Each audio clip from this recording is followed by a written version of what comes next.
Yo.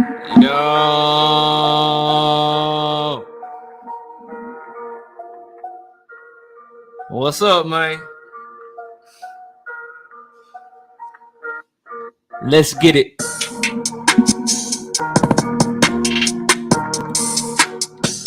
Welcome to another episode of the TKO Debate Series. It's your boy Knockout Boxing 86 TV. And we in here.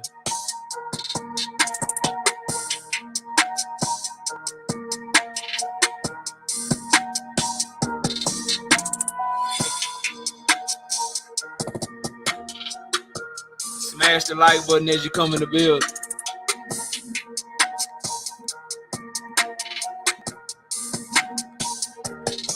Punch the like button as you come in the build. Kick the like button as you come in the build.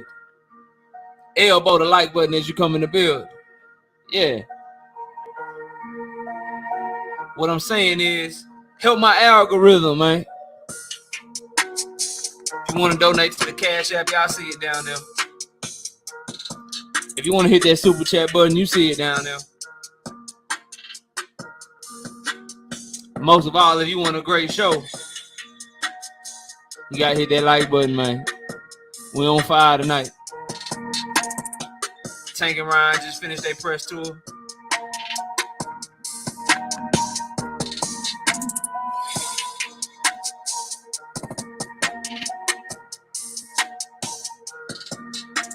A lot of people arguing with me about this rehydration clause. I don't understand why. Because y'all the same ones that was calling Canelo Alvarez a sucker for doing it. I don't get it. I don't understand the change in energy, man. We keep it 100. But we still rock heavy with Tank, though.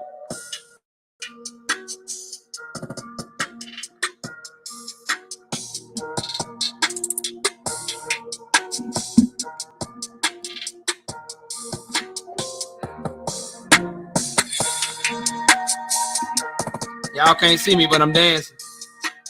You can't see me, but I'm head bobbing right now, bro.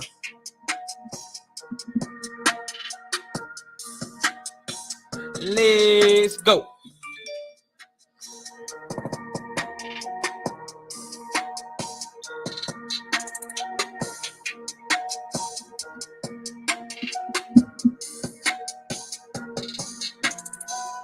All right. DJ G58. DJ G58. Where my boy at, man? Let me see what I can do. See what I can do, bruh. There you go. DJ G58. Drop that beat on the head one time, man. TKO Debate Series. We lit tonight. Y'all come through, man. Y'all know how we gonna show up and show out. See y'all all in the building.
I say, yo, where my camera at?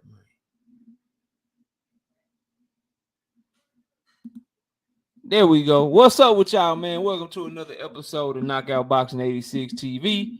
And we are in here, bro. We in this thing, man. Y'all be sure to smash the like button as you come in the building. I got 73 people in here early, man. I need at least 15 more likes right now. I need the number of likes to match the number of people in the building. So if you're just now coming in here, man, hit that like button one time for your boy. If you can't donate to the channel, we can at least get the likes up. Super chat down there as well as the cash out to help the channel grow. Educated Jab, what up? Just Do Boxing, what up? DJ 74 Life, what's good? G Parker, what up? Ronnie Bravo, what's good? Kiro Black, I see you. My beautiful wife, Miss Knockout, what's up with it? Anthony Chulo, what up? Gertz, I see you. Rahaman, what up, bro? Edgar Chavez, Ty Swindle, Brother Huey Q, Cash Crypto, Daryl Deloach, my bro, D-Man Jr., my brother, Thank Father in the building. Y'all think y'all eating, bro. Y'all Devin Haney fans think y'all eating. Come on, man. Why you got it? Hey, man. I thought Tank did a good job at the press conference day, but now some shit that he said after, we're gonna talk about it. And I'm gonna drop the link. We got about 50 minutes before the debate starts, so y'all know we got some time for a little smoke if anybody want it. I'm gonna see who want it, because a lot of people disagreeing with me about this Tank Davis, Ryan Garcia rehydration clause shit. Anybody willing to come stand on it? Is what I'm asking.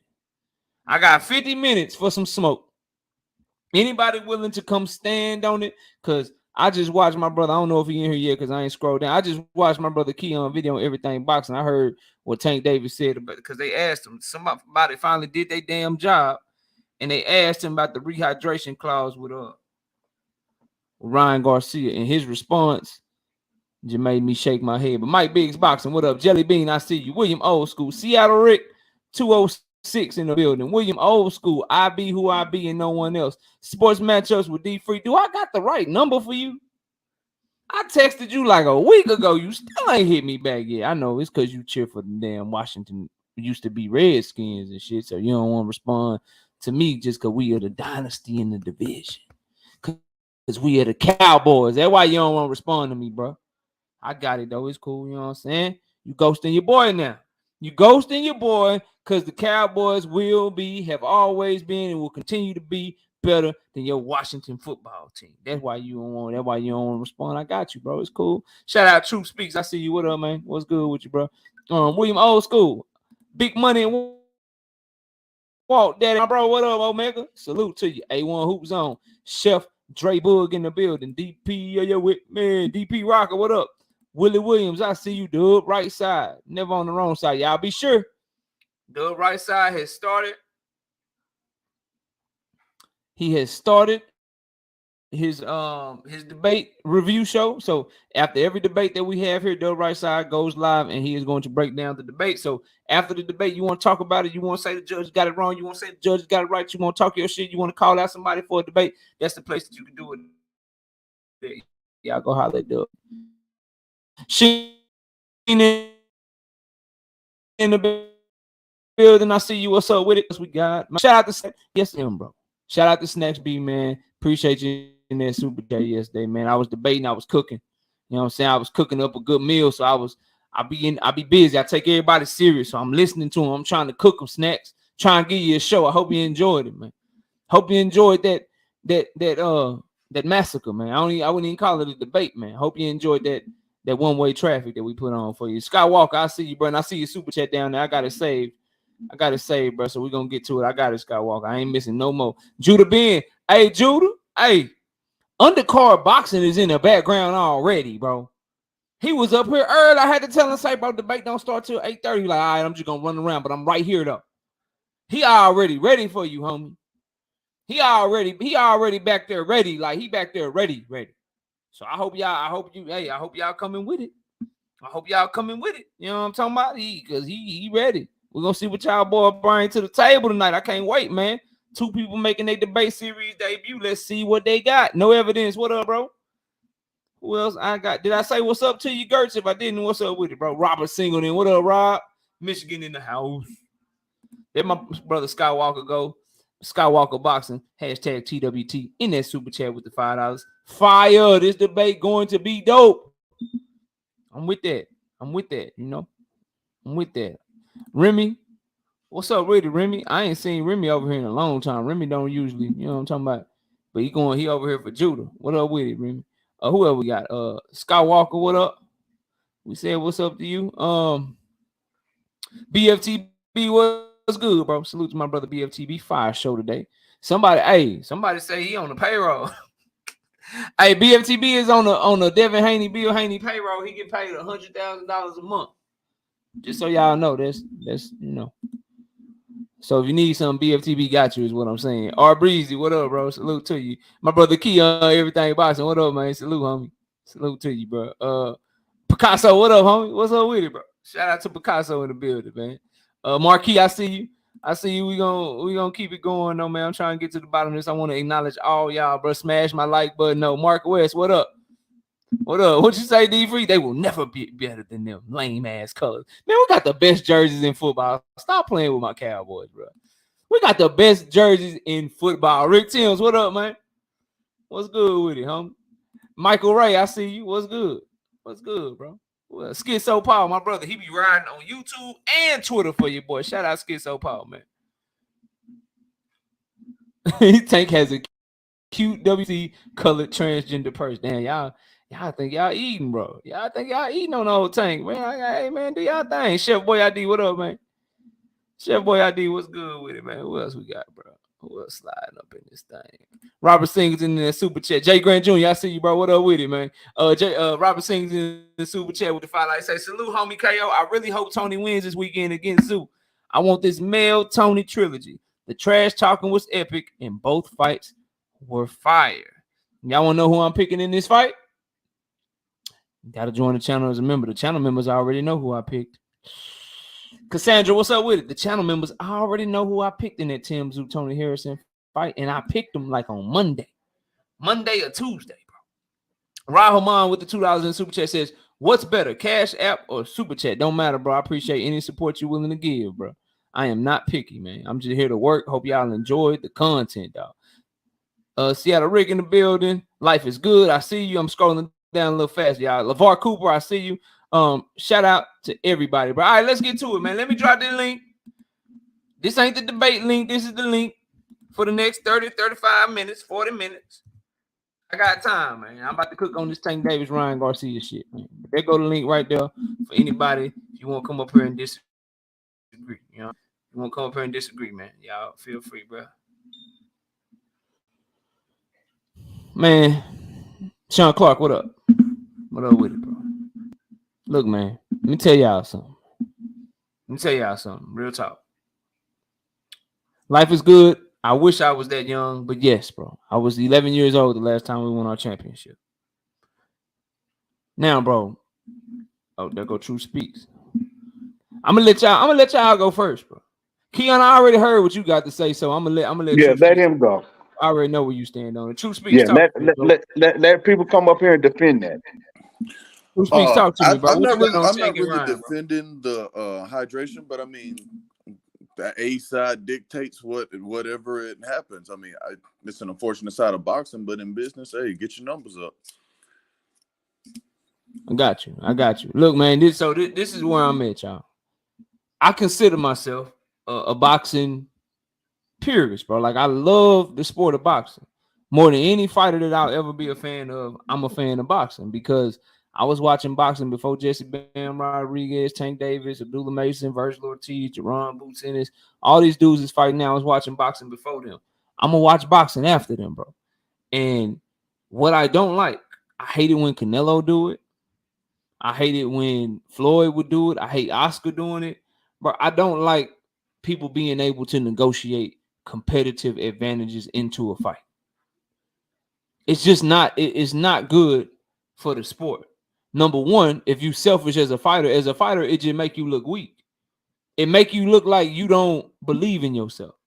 It make you look like you doubting whether or not you can beat this person at full strength, right? And for anybody that was holding out hope that maybe Ryan Garcia was lying, Tank Davis confirmed this shit because he said he should have made him fight at featherweight, bro. He said, I should have made him drop all the way down to featherweight. You know what I'm saying? And then he said, fighting somebody at 155, 160, 165, that would be stupid. Basically saying it's done for you to fight people that are too big. All right, I mean, do your thing, bro. Like, if that's what you want to do, but we not rocking with it. Because the issue with that shit is, bro, like, what if, and I hope this don't happen, I hope Ryan is a great version of himself, but what if he is weight drained on that scale? What if all the way in shape, fully in shape, he walk around at 155 with like 2% body fat? So you making him cut down to 136, and you dictating how much he get to weigh come the night of the fight. I'm not okay with that shit for Canelo. I'm not okay with that shit for Floyd, for Oscar, because that shit just not good for boxing. If you think he too motherfucking big, then just don't fight him, bro. If you think somebody too big for you, you just don't fight him. But if you gonna fight him with the rules that we currently have constructed, y'all make weight, and then shit, you just, whatever you weigh the night of the fight is what you weigh the night of the fight. Ain't no weight bullying. Like, you can't put bullying boxing in the same stratosphere. Like, there's no such thing. Like, we talking about boxing, bro. We talking about boxing. And I understand the A side shit that everybody keep coming, because I've been hearing this shit for 2 days now. Listen, bro.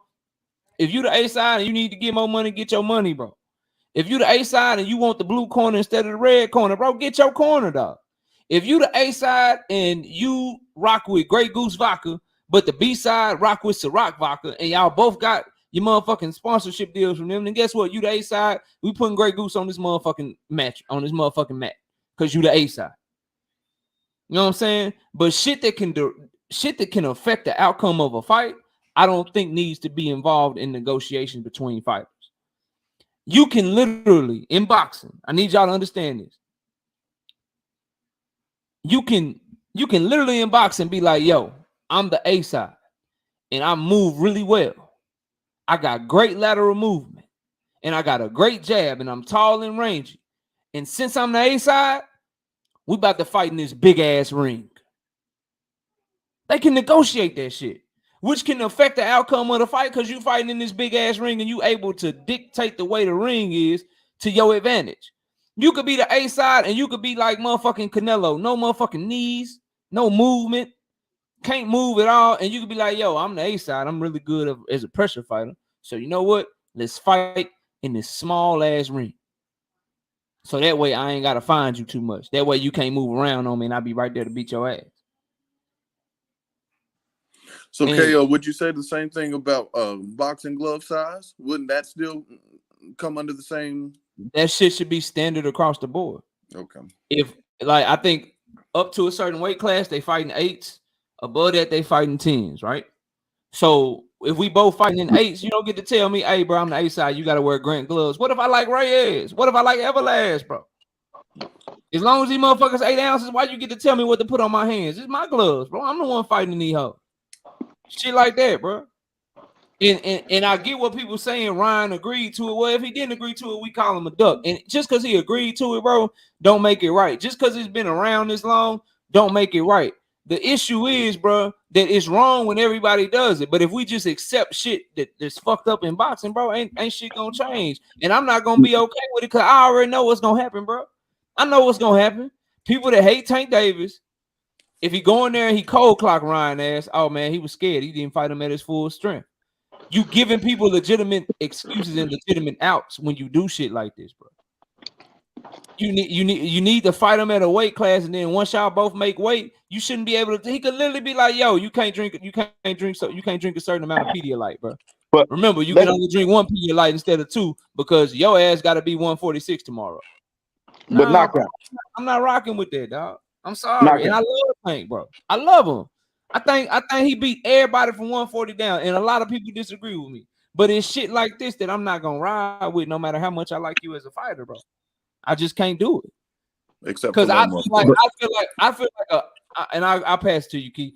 I'd feel like a hoe. I'd feel like it's something wrong with me, because I know what I said about Canelo, bro. I know what I said about Oscar. I know what I said about Floyd doing it. I feel like I'd be a hoe. I feel like I'd be being fake with y'all if I criticize them for the shit. I know what I said about Conor Benn when he was about to fight Chris Eubanks Jr., bro. I remember what I said. And some of y'all do too. I feel all the way fucked up. I feel like I'm out here just lying to y'all and being a fanboy and shit if I say all that shit about them and then find a way. Well, shit, Tank the A side, bro. Tank the A side, so shit, fuck it. You know what I mean? It's cool. He the A side. He do what he want. I feel like a hoe, bro. Like I just can't.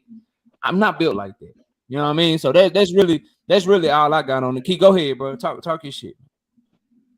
Well, I was gonna say the same people that's talking about he the A side and it don't matter. He signed a contract.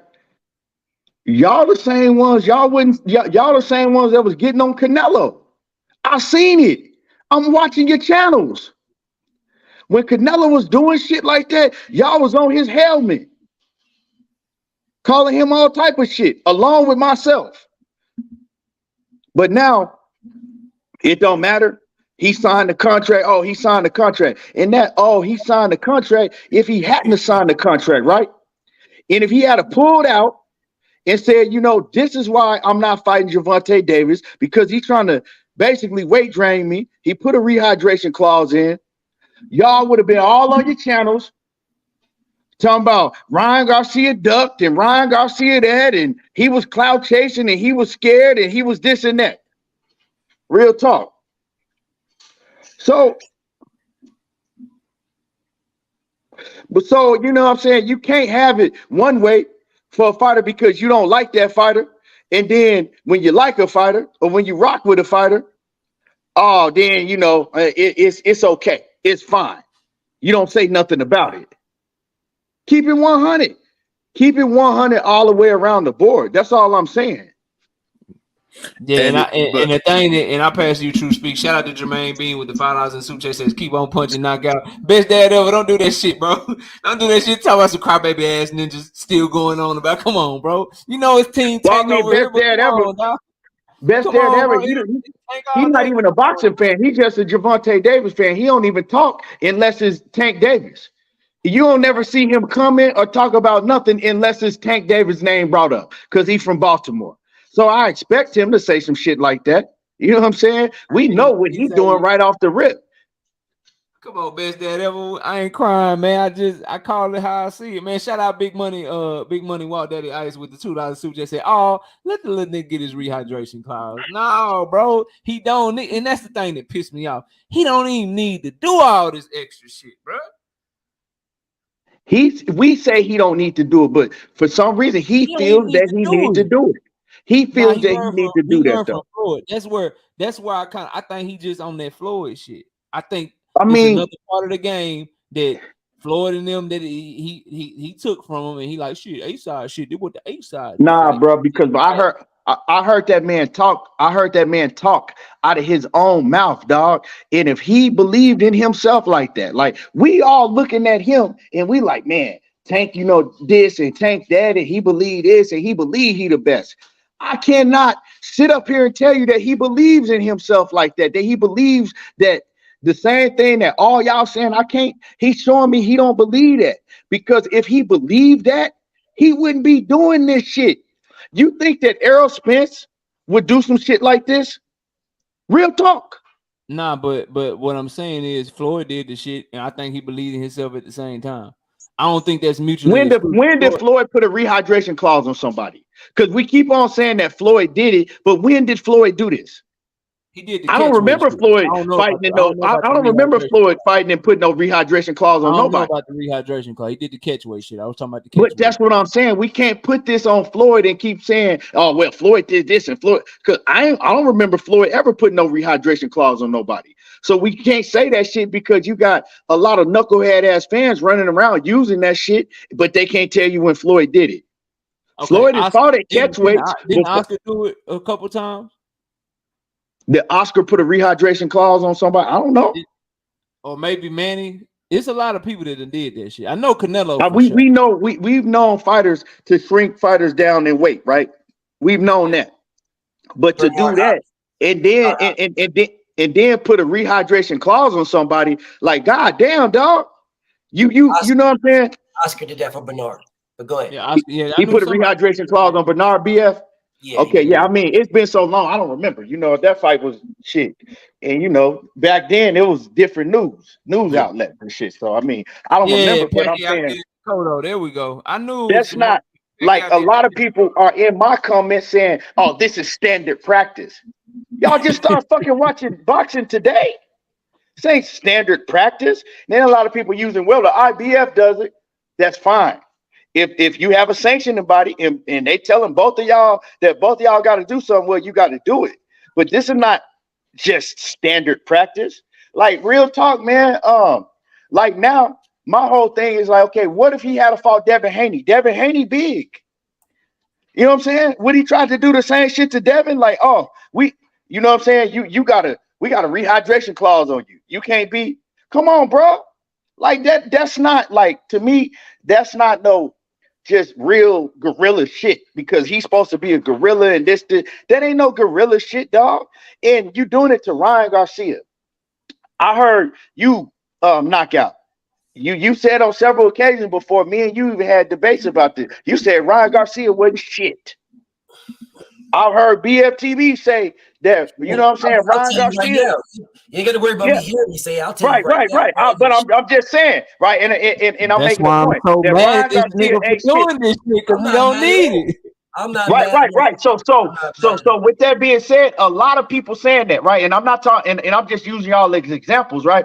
But people are saying the same thing that y'all been saying, but now oh man, why would he have to fight somebody that big? He should do this and should. Y'all was just the same ones that talking about he wasn't shit.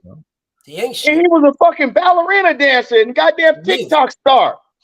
So why are y'all changing now? Like, oh man, he should. You just want to get in there and fight a big ass dude like Ryan? Like, come on, man. These dudes, y'all looking like some suckers. Let me catch the super chat. Then you got it, BF. Shout out to Boxing Gyms Film Study, man. Y'all go check them out, man. That's a hell of a channel over there, bro. Shout out to you, bro, with the $20 in the super chat. He said, "This is for the boxing knowledge fam. Keep preaching skills and ability in your breakdowns, betting picks. The sports fans need it. Much respect to you too, dog. I appreciate the love in the super chat. And then shout out to where it go? Shout out to I'm Here for Boxing with the $5 in the super chat. Says salute to the panel. All right, BF, go ahead, bro. Talk your shit, man. So here's my thing. I would understand that, and I mean, I didn't like it when Canelo did it. I didn't like it when Manny Pacquiao did it a couple of times. He did it to Oscar. He did it to Cotto. He did it a couple times. So I didn't like it then. But so what? That he still did it. It didn't stop the fight from happening. I don't remember Miguel Cotto, people making such a big deal to Miguel Cotto talking about it, crying about it. Miguel Cotto wanted to fight. He did what he had to do to get the fight. I mean, if the last I checked, Floyd Mayweather was a smaller guy to what's the name, to Oscar. You know what I'm saying? Like, that's A-side privilege, bro. We don't have to like it. We really don't have to like it. We don't at all. We could be mad about it. We could be frustrated about it. We could call it out, and we should call it out rightfully so. But so what? You know what I'm saying? Ryan did not have to do that, bro. This is the guy that's been crying about fighting Tank forever. Crying and crying and crying. This is a man who has been fighting at 135 his whole career. He's only got 2 fights at 140. He's been fighting at 35 his whole career. It's not like he was fighting at 160 and then he dropped back down and now he's going to be killed and dying. He's been fighting at 35 his whole career. Tank sent this man a contract in 2019 when he was at 35. So I'm trying to figure out why is somebody's problem when he moves up. Tank didn't tell that man to move up. He moved up to 40. You know what I'm saying? Ryan moved up to 40 for 2 fights. Ryan is the one talking about I'm the A side and I'm fighting Tank. And if Tank wants to fight me, he's going to have to come to 140. No, you're not the A side. I don't remember anybody being mad about that. I don't remember that now. I don't remember that. Well, all they said is, well, Tank fought at 40 before, so you should be able to fight him at 40. Well, I talked about that big time on my channel, how he wasn't the A side and he couldn't tell Tank where to fucking fight him at. But So I know you talk, a lot of people didn't know, so I know who you talking about. But yeah, I did for sure. But this is what I'm saying to you. This is what I'm saying. If you talked about that, then there shouldn't be an issue with this man going back to 35. Shouldn't be an issue. That's the issue. The issue is the rehydration clause, BFTV. But go ahead. It's not even that, though, King. It's not even that, though, Brody. It's not even that. Because at the end of the day, the rehydration, what, 10 pounds? Yeah, they got it. They weigh in 136 on the way in. Then the morning of the fight, they got to weigh in 146 before they go eat breakfast and shit. 10 pounds. Yeah. So if he had the IVF belt, this would be normal practice. Yeah. This would be normal. There would be no conversation. We wouldn't be having this conversation. So if Tank was the IBF champion at 135 and Ryan Garcia was fighting him, this would be no conversation whatsoever. Check it though. This is just me, bro. It's like it's how it looks. But you get what I'm saying? Like it's how. No, you're right. Like what you just said was facts, but it's how it looks. What we talking about? No. I'm gonna tell you what we're talking about. If it was the IBF and they were sanctioning, then yeah, you gotta only have 10 pounds. But what I'm saying is, bro, how it look. Like it make you look like you scared. It make you look like it's a weak move. It's like when people be like, yeah, BF, I'll debate you, but I only debate you over here, or I only debate you over there. Or yeah, knockout, I'll debate you, but we got to do it over here, and we got to have this, and we got to have that. No, bro, I'm like, oh, you want smoke? Where we doing it? I'll come to your shit. We can do it over there. You can pick a judge. You can do whatever you need to do to get the smoke. It make Tank look like, bro, you looking for some shit that I feel like you ain't even got to look for, bro. Like you looking for an advantage on this, man. You giving your haters some ammunition because a motherfucker can legitimately say, and there's no argument for it. Hey, bro, he did that shit because he was scared Ryan too big for him. And ain't nothing you can say because he literally like, yo, we gonna fight at this catch weight, and I'm gonna bring your ass up, and you can only get up to 146. He didn't do that shit with Barrios. When he fought Barrios at 140, Barrios was able to come in and whatever the fuck he wanted to. So why wasn't you worried about it with Barrios, but you asked for this shit with Ryan? That's what I'm saying, bro. I can't hear you, BF. Can y'all hear him? Is that me or you? Nah, we can't hear him. Yeah, we can't hear you, bro. That's you, BF. All right, go ahead. Yeah, we can't hear you. Go ahead, bro. Troy, talk to me. What's up? Can I be honest with you? I don't give a damn about the catch weights, anything else. It's just catch weights have been around in boxing forever. It didn't just start in this generation or the one before. It's been around forever. So honestly, no one's forcing Ryan to take the fight. And it's obvious just by looking at him that he couldn't make 135. So, why did he accept the fight? Because Tank fights at 135, doesn't he? Yes or no? Right, but I disagree with that statement because if he, again, like KL said, if he ducked or didn't accept the terms, then his name would be mud in these streets. No. Exactly. No. But listen, he's the one coming in saying he can't make 135, but it's not about 135. Okay, but hold on. Let me finish my point. Why is it about 135? Let me finish my point. Everybody, hold on. Let me read the super chat. Let me finish my point. Shout out Rock. Let me read the super chat, Troy. Then you got it. Okay, shout out cool. Rahman with the $2 in the super chat. Says rehydration clauses just make the weight. I don't know. Go ahead, bro. Okay, my point is this. He came in saying he couldn't make that weight, but he also knows Tank fights at 135. So why would he bother fighting a 135 fighter if he knew coming into the fight that he couldn't make 135? That's not Tank's problem. That's not Tank's problem whatsoever. That sounds like a me problem for Ryan. What a lot of people are doing, Troy. This is it's what not a 135. It's the rehydration after that. A lot of people are looking at it from the side of Tank because a lot of people are Tank fan. Like, well, shit, Ryan didn't have to take the fight. All right, cool, bro. Like, you can have that point. But what is also true and more importantly is Tank ain't have to ask for that shit. He didn't ask. Ryan asked for the fight. Ryan asked for the fight. I'm talking about he didn't have to ask for the rehydration clause. Exactly. He didn't. Tank said he wanted to fight at 135. Ryan asked to come in at 136. And then let's talk about the history of the rehydration clause. Let me finish.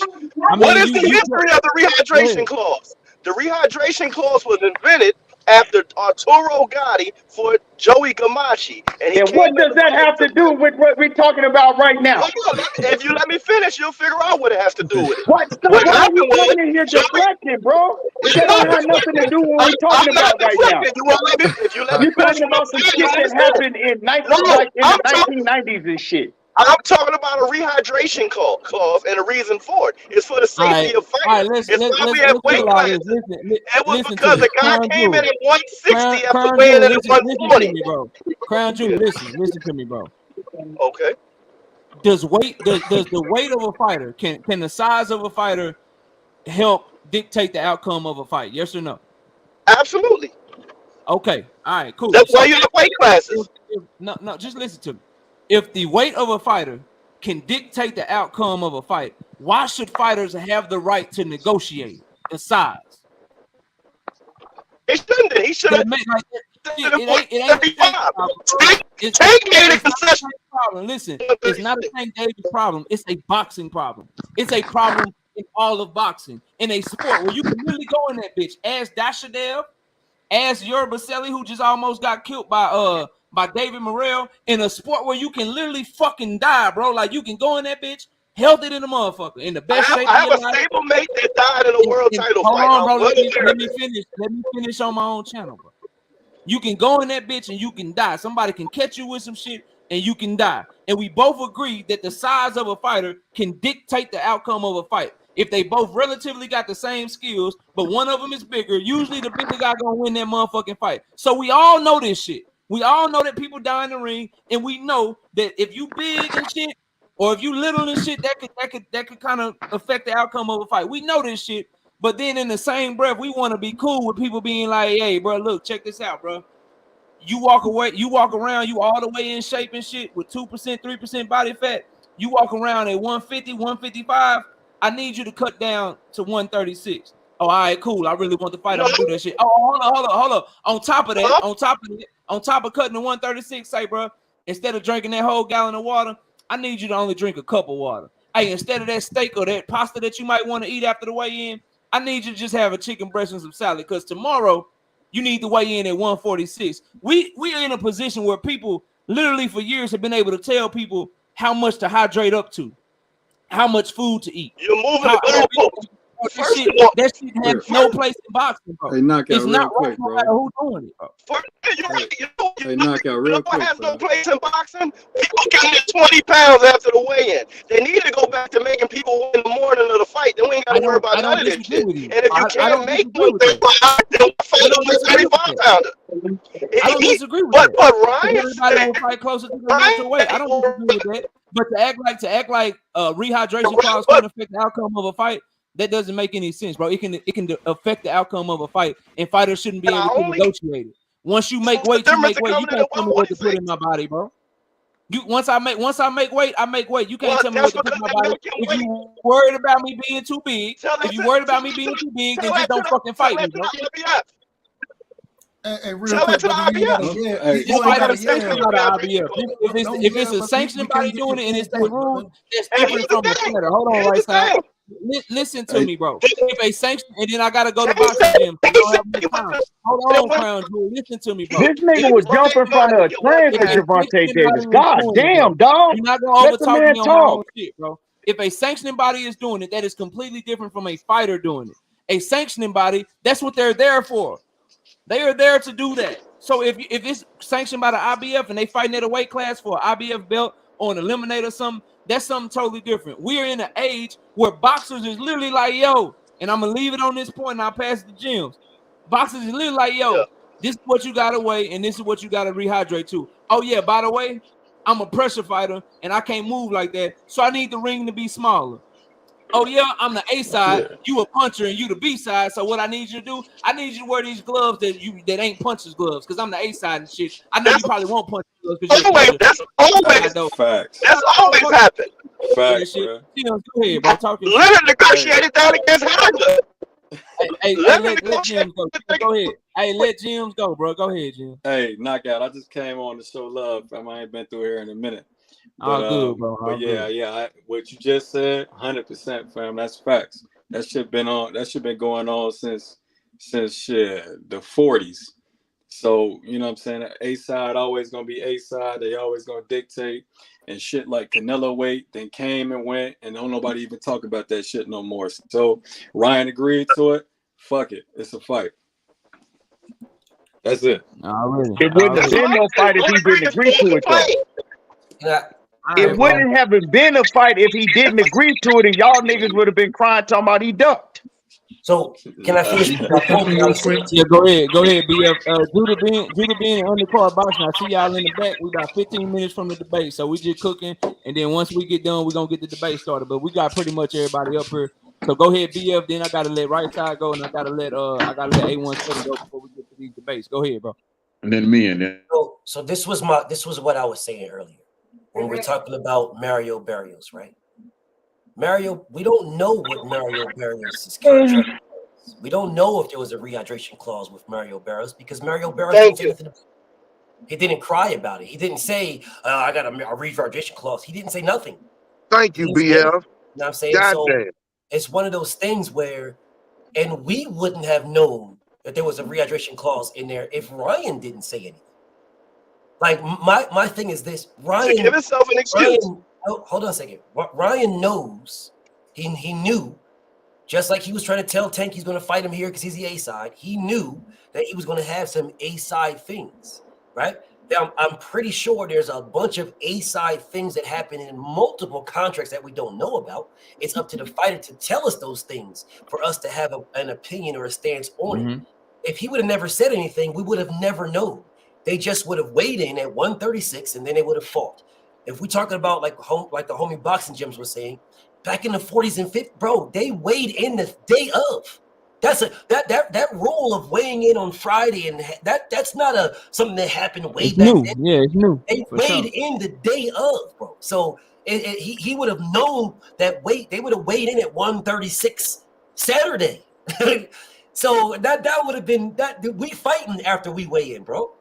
So and I understand everybody's points. I do, bro. I understand what Key talking about. I understand what you talking about. I do. You know what I'm saying? But what I'm saying to you is that is his privilege. He worked and earned the privilege to do that. And everybody here knows I rock with Devin heavy. And if Tank told that, man, you will have to fight me at this weight class to get the fight. And Dev didn't do it. I'm gonna say, Dev, you just ducked this man, bro. You know he's the A side. You conceded the A side. You can't say you're the A side and then I'm conceding the A side to you and don't follow the A side rules. Don't follow the A side term.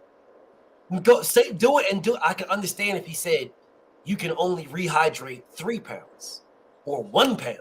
That's a whole different story. But even still, it's still you shouldn't be doing it at all. It's still right. So I'm with you.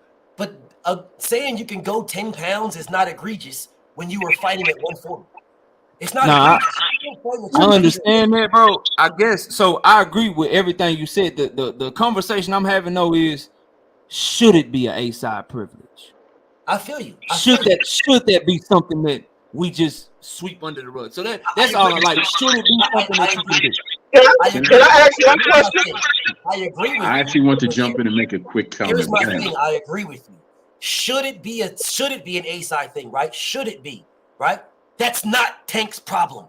Should it be is a whole other conversation that we should be addressing with everybody as whole. That's not something. I do for sure. No. I'm not saying you don't. I'm not saying you don't. Yeah, 100%. I'm not saying no one doesn't or no one does. What I'm saying, I'm not speaking individually about anyone. I'm saying whether someone's putting in a rehydration clause as an A side is something that is not Tank's problem, bro. That's like saying the Z should be before B. We should worry about the alphabet is the alphabet. It is what it is. Now we have to conform. We don't have to like it.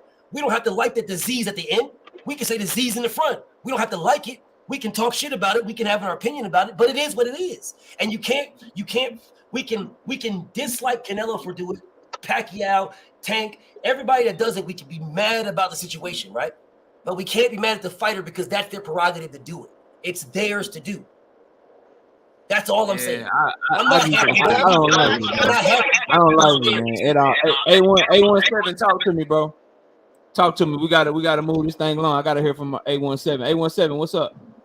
What's happening with? I'm with my boy BF. I mean, real talk. He took the words right out of my mouth. We never would have known about the rehydration clause if the motherfucker wouldn't have came out and whined about it. But obviously, it wasn't big enough. It wasn't big enough not for him to sign. Look, if I want to get on your motherfucking head, I don't care if they tell me I gotta eat two beans and 3 rocks. If that is what it is, I'm gonna get on your ass. We praise Devin for taking whatever it took to get on that ass. You dig what I'm saying? It wasn't nothing that was gonna stop Devin from getting on Cambosa's ass. So Ryan, you say that's what you're gonna do. That's what you're gonna do. Don't turn around. Don't say. Let me finish. When he did that, say what I say that I think Devin should have to do that, or should he not have had to do that? Listen, Regardless. I didn't think he should have to do that, bro. Right. Regardless. I mean, it's a lot of shit. A lot of time we take a job, we have to do some shit that we don't want to do to take a job. Stop smoking weed to pass the piss test. Whatever it is. You feel what I'm saying? But all I'm saying is this: it's weak as fuck. It's like you giving yourself an excuse to come out and bitch about it after you sign for it. Weak ass thing. At least whoop his ass and then come out and say, I overcame all that. Now you want to give yourself an excuse. That motherfucker's scared and y'all know it. You can make excuses, bitch, about Tank taking this advantage or that advantage. If that's the case, then it shouldn't have been no argument about where they was fighting. They shouldn't have fought on Showtime or Golden Boy under they shit. They should have fought at a neutral shit or some shit. Man, that shit is what it is. We talking about semantics. What I'm talking about is the mentality. The mentality for your motherfucking ass to come out and whine about it after you agreed to it is whack. At least whoop his ass, then come out and tell us about it. Mario Barrios, win, lose, or draw. That's why I told y'all I respect that essay. Win, lose, or draw. He didn't complain about none of that shit. He went in there, did his due, and came out with some respect. He didn't complain about none of that shit. All right. I feel what you're saying. What did Mario Barrios have to complain about? Let me go. What did Mario Barrios have to complain about? What does Ryan Garcia have to complain about? What did Mario Barrios have to complain about? What the fuck did Mario Barrios have to complain about? Answer the question. Ryan is on. I mean, Ryan Garcia is on the Mario Barrios. What did he have to complain about? Neither one of them have nothing to complain about. You brought up Mario Barrios like he had a rehydration clause. What did Mario Barrios have to complain about? Neither one of them. Look, what did Mario Barrios have to complain about, dog? I'm trying to answer you. You're not even making no sense. Okay, can I answer you? Go ahead, tell me what he had to complain about. Okay, shit. Neither one of them should have nothing to complain about. Why did you?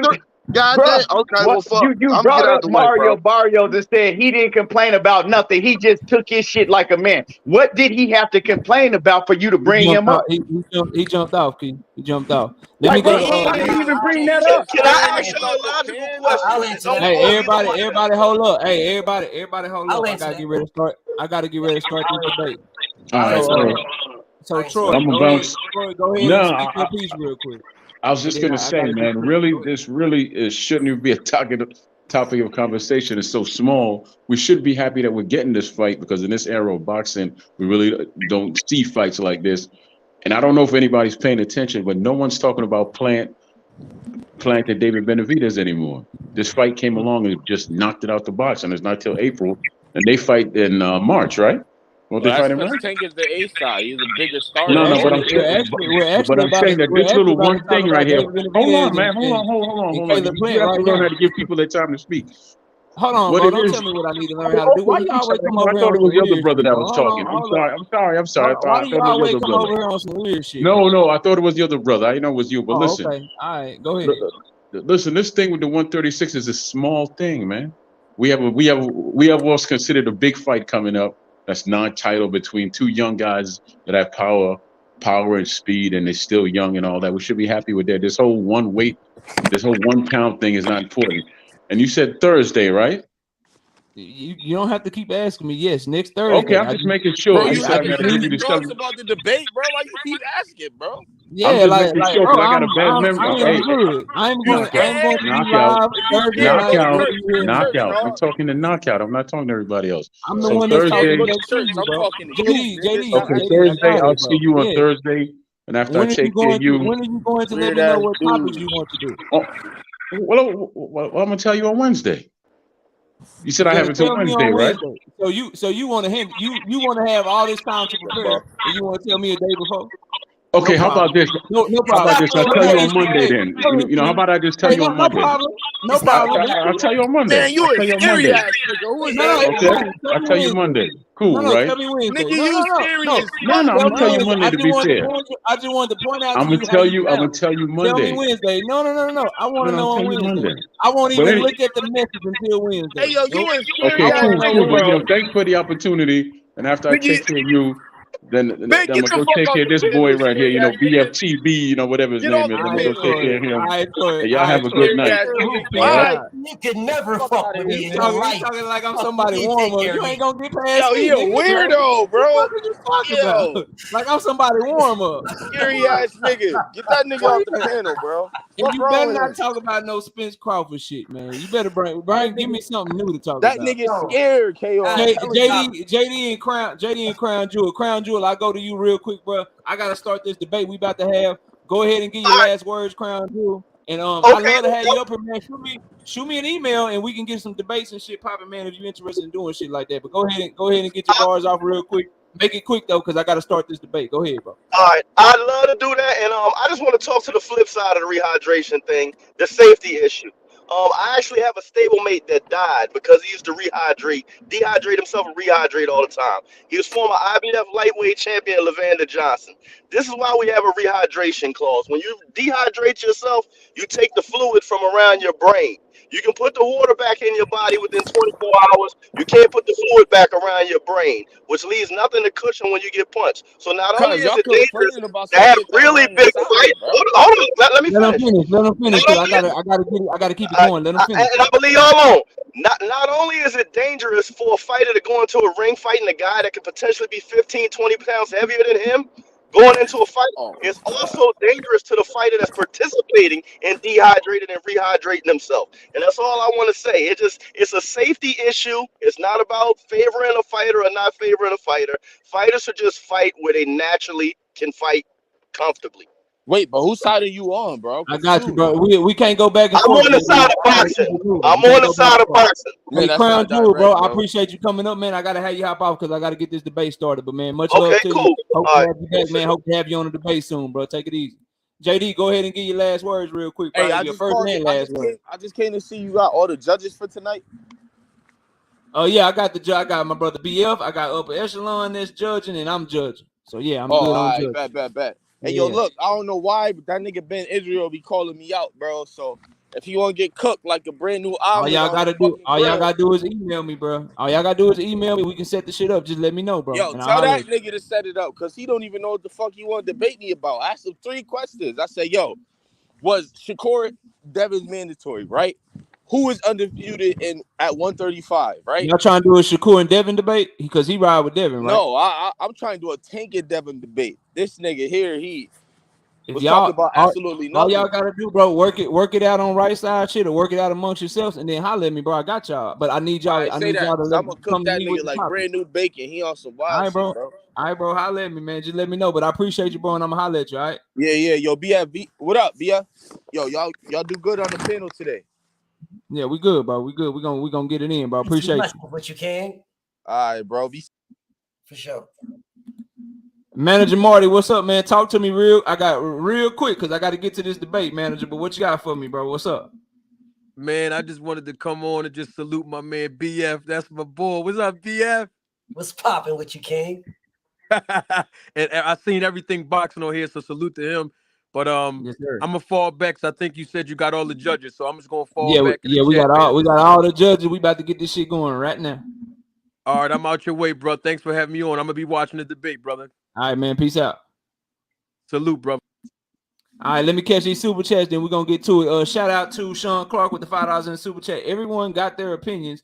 2 sides to this coin, a thin line between a weight drain fighter and weight bully. I ain't mad at 2 fighters at one weight. I'm not either, bro. I just know what's gonna come, bro. And I hate when people put themselves in a position to get hated on, bro. And that's all that's gonna happen. You put yourself in a position, if you tank, you ain't gonna get no motherfucking credit, bro. And I'm a Tank fan. I'm coming from the perspective of you could beat his ass without the shit. Like, I firmly believe this shit, y'all. And I don't care if I'm right or wrong, but this is what I believe. Tank Davis can just train his ass off. Ryan Garcia could just train his ass off. They get in the best possible shape of their lives, and they come in at their natural weight, no weight cut, just get in shape, have a camp, work on your skills, be ready to go 12 rounds, and they both just come in at their natural weight, and I think Tank Davis still knocked fire from his ass. That's why I don't like this shit. 135 is a natural weight. I'm talking about with no weight cut. Whatever you walk around it, get that shit popping. And I still think Tank will beat his ass, bro. Whatever they come in I vehemently disagree with you. Vehemently. I believe. Listen, bro. And I'm gonna be brief. I know you got to get to that. I'm gonna be brief. Gervonta Tank Davis fighting Ryan Garcia at whatever weight class he wants to is his right to do so, and it's not outside of what it would be if it was any sanctioning body. It's not outrageous. It's not egregious. He's not doing anything crazy. You know what I'm saying? And to my brother E, because he had to dip out. But I will say the reason why we didn't know what Mario Barrows had to agree to is because he didn't cry about it. That's why we didn't know. And we wouldn't have known if Ryan didn't cry about it. Oh man. My brother E wouldn't be knowing it. My brother KO wouldn't be saying nothing about it. If Ryan didn't say nothing, would we be saying anything right now? I love when we disagree because it makes it a highly debatable. Honest question, brother. Would you be going at anything if Ryan didn't say nothing? I wouldn't know. So I have nothing to go at. So I know now, nigga. There we go. So since I know I'm gonna say something. Well, shit, I would know say the same thing with Barrios, maybe Lewis and Cruz and everybody else. But you just didn't know. But if Canelo opponent didn't say shit, if Miguel Cotto didn't say shit about Manny, like we wouldn't know. But the fact that we do know, then I'm gonna criticize you. Just keep the shit from me because I don't like that shit. Like again, bro, you dealing with somebody. It's whatever with me. Like I would hit a link. I would go to people's channel. I would do whatever. So I want my fighters to have that same type of like I don't give a fuck attitude. Like I'm gonna beat your ass regardless. I don't need no stipulations. But that's just me. The problem. I don't see the stipulation. I don't see the issue. I got you, bro. I ain't mad at it. I ain't mad at it at all, bro. Shout out to I'm Here for Boxing with the $5 in super chat. Said he didn't have to put a rehydration clause in, but he did. Shout out to Windy City Assassin with the $2 super chat. So Tank stole on Garcia and he didn't shit. Yeah, he ain't still on. He put his hand on his face, and you could tell the difference in energy, bro. And I'm gonna cook on that at a later date. But you could tell the difference when Tank put his hand on Ryan. Ryan kind of stepped back a little bit like a scary ass person. When Ryan tried to do that shit to Tank knocked his hand down like, get your hand off me, nigga. Like, it's a completely different reaction to somebody putting their hands on you, bro. Like, it really is. Shout out to I'm Here for Boxing again, back in that super chat with the $5. Ryan told y'all he wanted y'all to know that he got in front of it so that Tank can look bad. I got you, bro. I got you. Well, but they're gonna settle that shit in the ring. That's one thing I will say. They both got to stand on all this shit. Now I think I got one more. Anthony Chulo with the $5 in super chat says, Salute KO, you feel a certain way and you stand on that shit. Respect for keeping that same energy for everyone. Yeah, everybody, but that's the thing. Everybody keeping the same energy because everyone that didn't have a problem for it with Tank said that everybody else got that same A-side status. So it's like if you thought that shit before, people still think that shit. If you thought what I thought, people still think that shit. I just like nobody's changing energy, bro. At least not BF because he's I've heard him say the same shit before. Like he's like, shit, it's the A side. You take that shit. So he's doing the same shit. So ain't nobody changing energy. I feel this way, and I've always felt that way. I wish rehydration clauses get the fuck out of boxing, bro. Like it's I don't like it, bro. Shout out to Schizo Paul with the $5 in super chat says, Ryan benefits more from the 136 catch weight, whereas Tank benefits more from the rehydration clause. Fair trade. It's more so even, in my opinion. Okay. All right, bro. That's your opinion. I ain't mad at it. Shout out to DC Dre with the $5 in super chat. Tank could be Godzilla and they'll still have something to say, so he'll be damned if he do or don't. You can't please everybody. But I'm a huge fan, bro. He should at least try to make, you know what I'm saying, DC Dre? Because CBF being slick with y'all shit. But let me schedule a Tank Davis, Devin Haney debate with me and BFTB next week, and y'all see if he don't bring that shit up and start going in on Tank. He gonna bring that shit up on me so quick, man. It's gonna be scary. I ain't gonna know what to do. Tank a hole. He don't believe in himself. He ain't shit. That's why he asked for that shit. I wouldn't do that at all. I wouldn't do that at all. Don't smile at me, nigga. Don't play slick. Don't play slick with me, bro. It's still 140. I got you, man. But let's get to it. Right? It's still 140. My debaters, bro. My debaters, undercard boxing. What up, man? What up? I'm here. Hey, man, can you hear me? Can you hear me? We can hear you. Look, man, before we get to the debate, I always like to ask everybody, man, what you doing tonight, bro? What type of performance you putting on, man? What you got? Oh, I'm planting David Benavidez tonight. Damn. Yeah. All right, let's go to Judah Ben. Ben, what up, man? Da. Nigga, man. You can kiss your ass goodbye. Hey, no singing, man. Hey. Yo. They I love the singing energy. on me. I ain't gonna lie to y'all, man. I love Nigga the about energy. to be singing on me. Oh man. I love the energy. Let me go to upper echelon, man. How they get your vote tonight, man? What they gotta do, bro? They gotta stay on topic. I mean, give me good points and try to speak clearly, man. No deviations. That's all I need right there.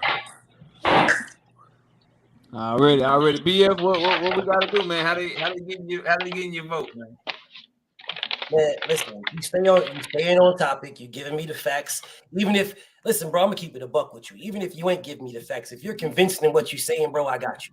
If you ain't convincing, bro, if what you're saying, because a lot of people be lying. So if you ain't convincing in your lies, bro, I ain't rocking with it. But if you telling me the truth, or if you're convincing in what you're doing, if you're giving the facts, bro, I got you, bro. Let's get it popping. All right, baby. Let me my bad, y'all. Let me find these questions I gave y'all. Hold on. So I can put them up here, bro. I forgot to put them up here. And I was gonna do it, but a damn near mini debate broke out on the panel before y'all got started, bro. So let me find it. Okay, here we go. There they go. All right, bet. Boom. Copy that one and paste it. Chat, y'all give me a minute, get the likes up. Let everybody know that we starting the debate right now. Let me put these questions right in this damn banner. That's question 1. All right. Question 2. And remind me, y'all, which one of y'all is arguing for Benavidez and which one of y'all is arguing for Plant?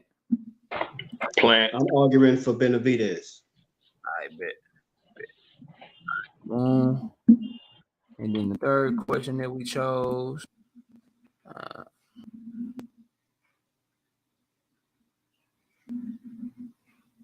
All right, here we go. All right, I got y'all, bro. Just had to make sure that these Terrence Crawford questions that this dude got killed with yesterday wasn't still up here. All right, bet. All right, I'm gonna share my screen. We're gonna get it going. And one of y'all gonna call it in the air. Who wanna call it in the air, man? Yo, your swag's off, fag sauce. Who calling in the air, bro? Go ahead. Judah, call it. Heads, head in the bag. All right, heads. All right, let me share the screen. Boom. Boom, like that. All right. Coin flip. There it is. Make it big. Everybody can see it. That's too big. There we go. All right, what you calling, Ben?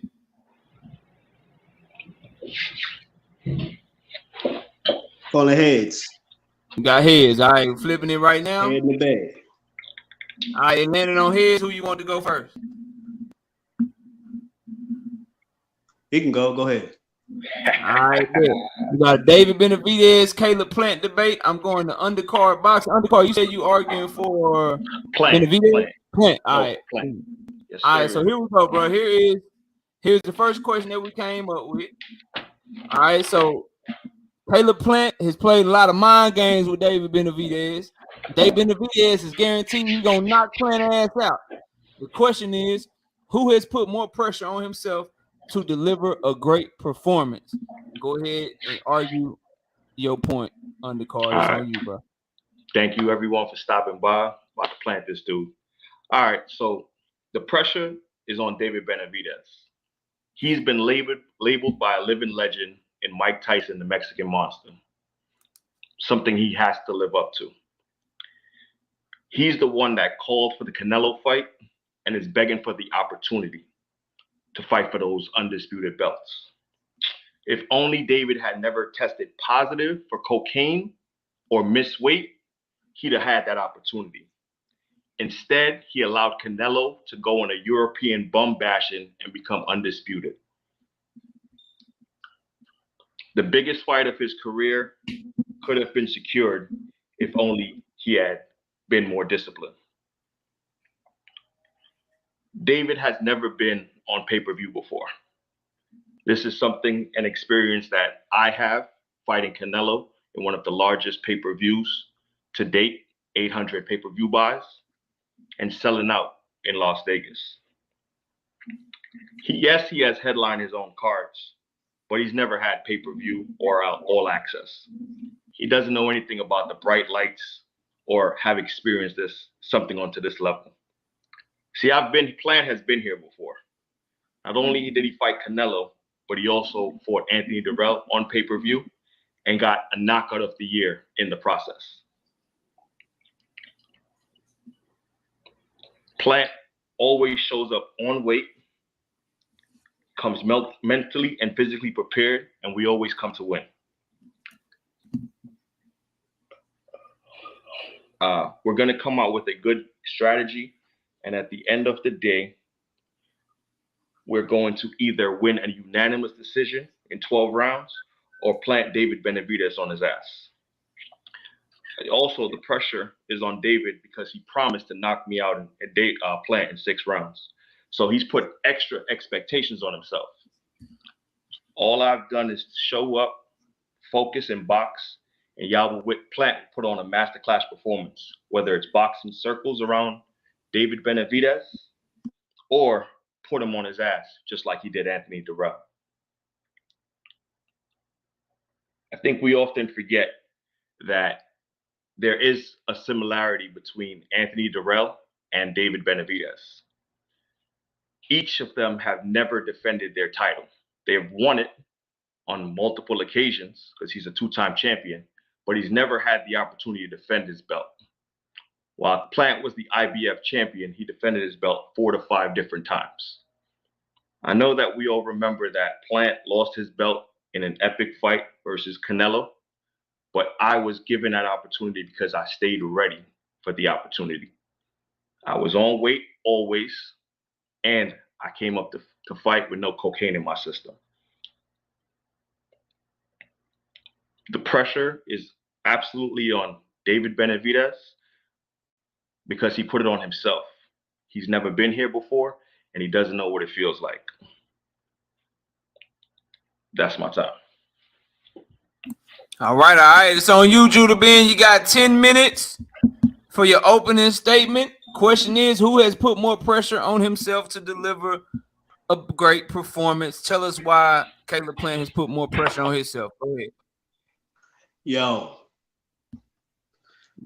go ahead. It's no pressure on Benavidez at all.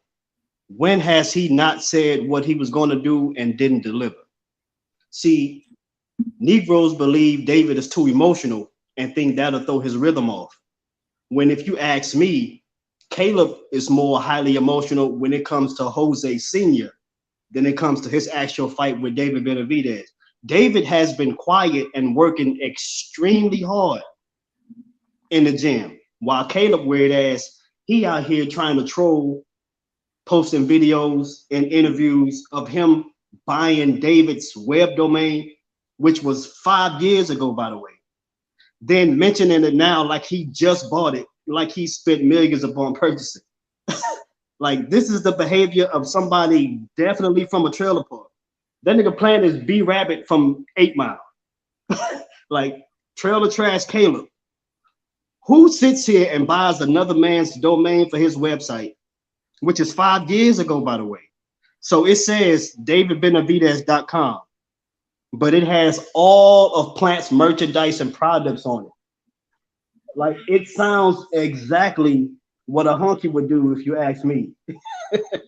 Let someone build a business, then come put his name on it and take all the credit when he did shit about it. And I know a lot of people don't read the Bible or whatever. This right here reminds me of a scripture in Psalms verse 49, chapter 49, verse 11, where how God explains how the white man, he steal countries and named them after himself. And it's sort of similar to how Caleb Plant did with Benavidez.com. So it's amazingly weird. It says davidbenavidez.com. It has the Benavidez name, but Plant got his Jake Paul male bikini line on it. And Caleb is adding more and more pressure on himself by simply trolling and also calling for the knockout that we all know is not coming. Canelo exposed Caleb to the highest degree with a very mediocre KO. And Canelo is what, 5'7", 5'8". Meanwhile, David is taller, 6'2", and has a longer reach, 74.5 inch. And that extra half-inch reach makes a huge difference. It's like comparing gas station prices. That extra 10 or 20 cents less from the competitor down the street makes a huge difference in that gas tank too. So this is no different, y'all. Caleb Plant is gonna have big problems come March 25th. And I cannot wait for Plant to get exposed yet again in front of millions of people. I hope he cry in the ring and in the post-fight press conference. He deserves every hard punch David about to give his ass.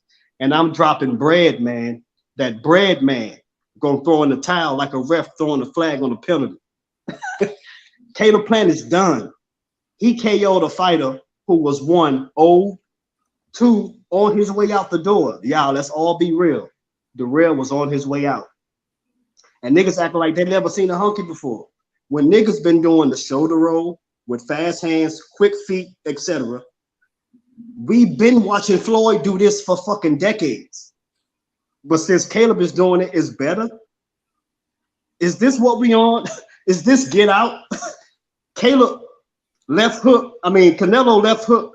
Canelo was left hooking the shit out of Caleb Plant every time he used that shoulder roll. And it wasn't just a shoulder roll. It was multiple times he was able to get that left hook off freely. You feel what I'm saying? Caleb gonna have to be top notch. Caleb is gonna be top notch for 3 rounds. Then watch my homie D turn the fuck up. Speaking of which, some of those punches from Canelo that laid out Caleb, they look kind of iffy and not well placed. So let me find out this coward bitch Caleb took a dive for a payout like a fucking prostitute. And yo, if y'all go back to that Caleb Plant versus Canelo fight, at the end of the 10th round, it was a little brief intermission when they was in the corner. The camera zoomed in on the ref. The ref was walking past Caleb's corner, and they zoomed in on the ref's face. And it's like he made like a signal towards Caleb, like, you know what I mean? It's time to wrap it up, time to bring it home. Yo, so let me find out this motherfucker took a dive for a payout. And then people always want to talk about the whole situation with David and the cocaine. That was 5-6 years ago. That was 2017. When have you ever seen David Benavidez off his square ever again? Ever since that mistake, he's been on point since then. And we gotta admit, we gotta also look at the bigger picture that David Benavidez he was very young at the time. And young cats make a mistake. They make dumb adolescent mistakes. You know what I mean? So situations like that, they happen. They could have been avoided, but it's over with, it's done now. Now we're moving on to the future. And the future,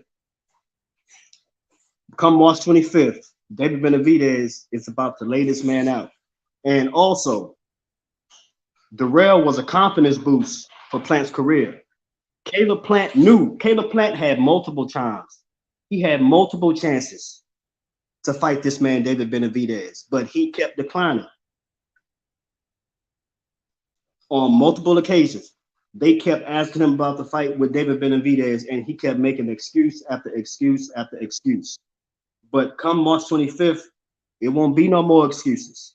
It won't be no more games, no more nothing. They're going to have to come and bring all that shit to the ring and settle it. And just like I've been saying, Caleb Plant is not the man to eliminate David Benavidez off the throne. And that's all my time. All right. Real quick, brother in the back. This is a one-on-one debate, bro. Panel not open. I'm gonna take that. I realize I still got the link up there, bro. And I saw that was my brother A-Side Boxing Talk, man. Salute to you, bro. Panel not open tonight. This is a scheduled debate, bro. So you know, that's why I ain't let you up. But man, shout out to you, and I hope you know, you'll stick around and enjoy the debate. Everybody hit the like button. They going at it. They going at it, bro. All right, undercard, you got 5 minutes for your rebuttal, man. Timer starts when you start talking. Go ahead and offer up your rebuttal for the first round from what you heard from All right, King Judah. Something you must not know about is what's called ownership. Owning your name and not having to put 23 or a slash to identify yourself is very important. That's why you have to own your own shit. Absolutely, we put your name on it. 5 years, that's because we was thinking. Why 5 years ago you weren't thinking about owning your own name? Talking to you as your David Benavidez. Gas tank issues. We've solved that issue. We got Breadman Edwards in our corner, and we have Coach Larry Wade, one of the best strength and conditioning coaches in the business right now. You can go and check his track record of who he's worked with. Robisi, myself, Big Plant, and a few others in boxing right now. Coach Larry Wade is very highly touted in the boxing community. You bring up Darrell. Now, we all know how that Darrell fight ended. Corner stoppage after a cut over his eye. Didn't knock him out. You saying that I beat a guy up that was past his prime. I think Anthony Darrell was 32 at the time that you guys fought him. He was 36. You know, sometimes you get it better with seasoning. And he missed weight in 8/15/2020. So that was only 3 years ago. So not only is he, I don't want to call him a dope fiend or a dope head. I'm going to call him, you know, he's made mistakes and he's continued to make mistakes. The first one was popping dirty for cocaine in his system. The second was missing weight just 3 years ago.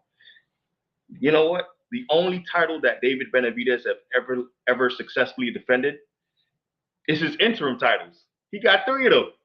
He is the unified champion at super middleweight. He's got 3 belts, the same 3. How many? He's got the same 3 belts over and over and over and over again. I mean, if we're going to put in for the times that he's defended those interim titles, then we got to put this guy in the Hall of Fame. Them interim titles, he carrying them belts strong. Ain't they all the same thing? Why he got 3 of them? Ownership. If you guys want some Caleb Plant merch, just type in David Benavidez. Take you right to the site. Get your revenge tour. Check us out. That's my time. All right. Judah Ben, bro, you got 5 minutes, fam. Offer up your rebuttal for round 1. Timer starts when you start talking, man. Kareem Boxing News, I see you. What up? Go ahead, bro. I know it's funny. People like to bring up that Darrell knockout for Plant, but David Benavidez done already been there, done that 3 years prior before Plant got there. And David Benavidez knocked out Darrell when he was champion, when it mattered, and David Benavidez was younger. You feel what I'm saying? So David Benavidez accomplished a lot of feats that a lot of boxers who are in their prime still haven't touched yet. And like it's I just can't wait for March 25th, man. Like everything is going to get laid to rest. Every question is going to get answered. Everything. And a lot of cats who are banking on Caleb Plant to win this fight, it's funny because you said that David Benavidez is the interim champion, you know, all that shit don't matter. That's cool, you know, all that. That's cool.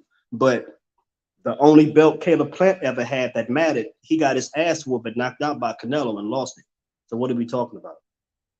And that's all my time.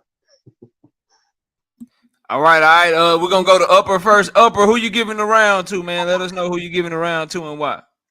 First off, shalom, brother. Shalom. But Shalom. Judy, you my brother and everything, but I gotta get this on the undercard right here, bro. You came out there firing everywhere, bro, like you had a street sweeper, bro. You was shooting up, down, left, and right. It was who had the most pressure on them.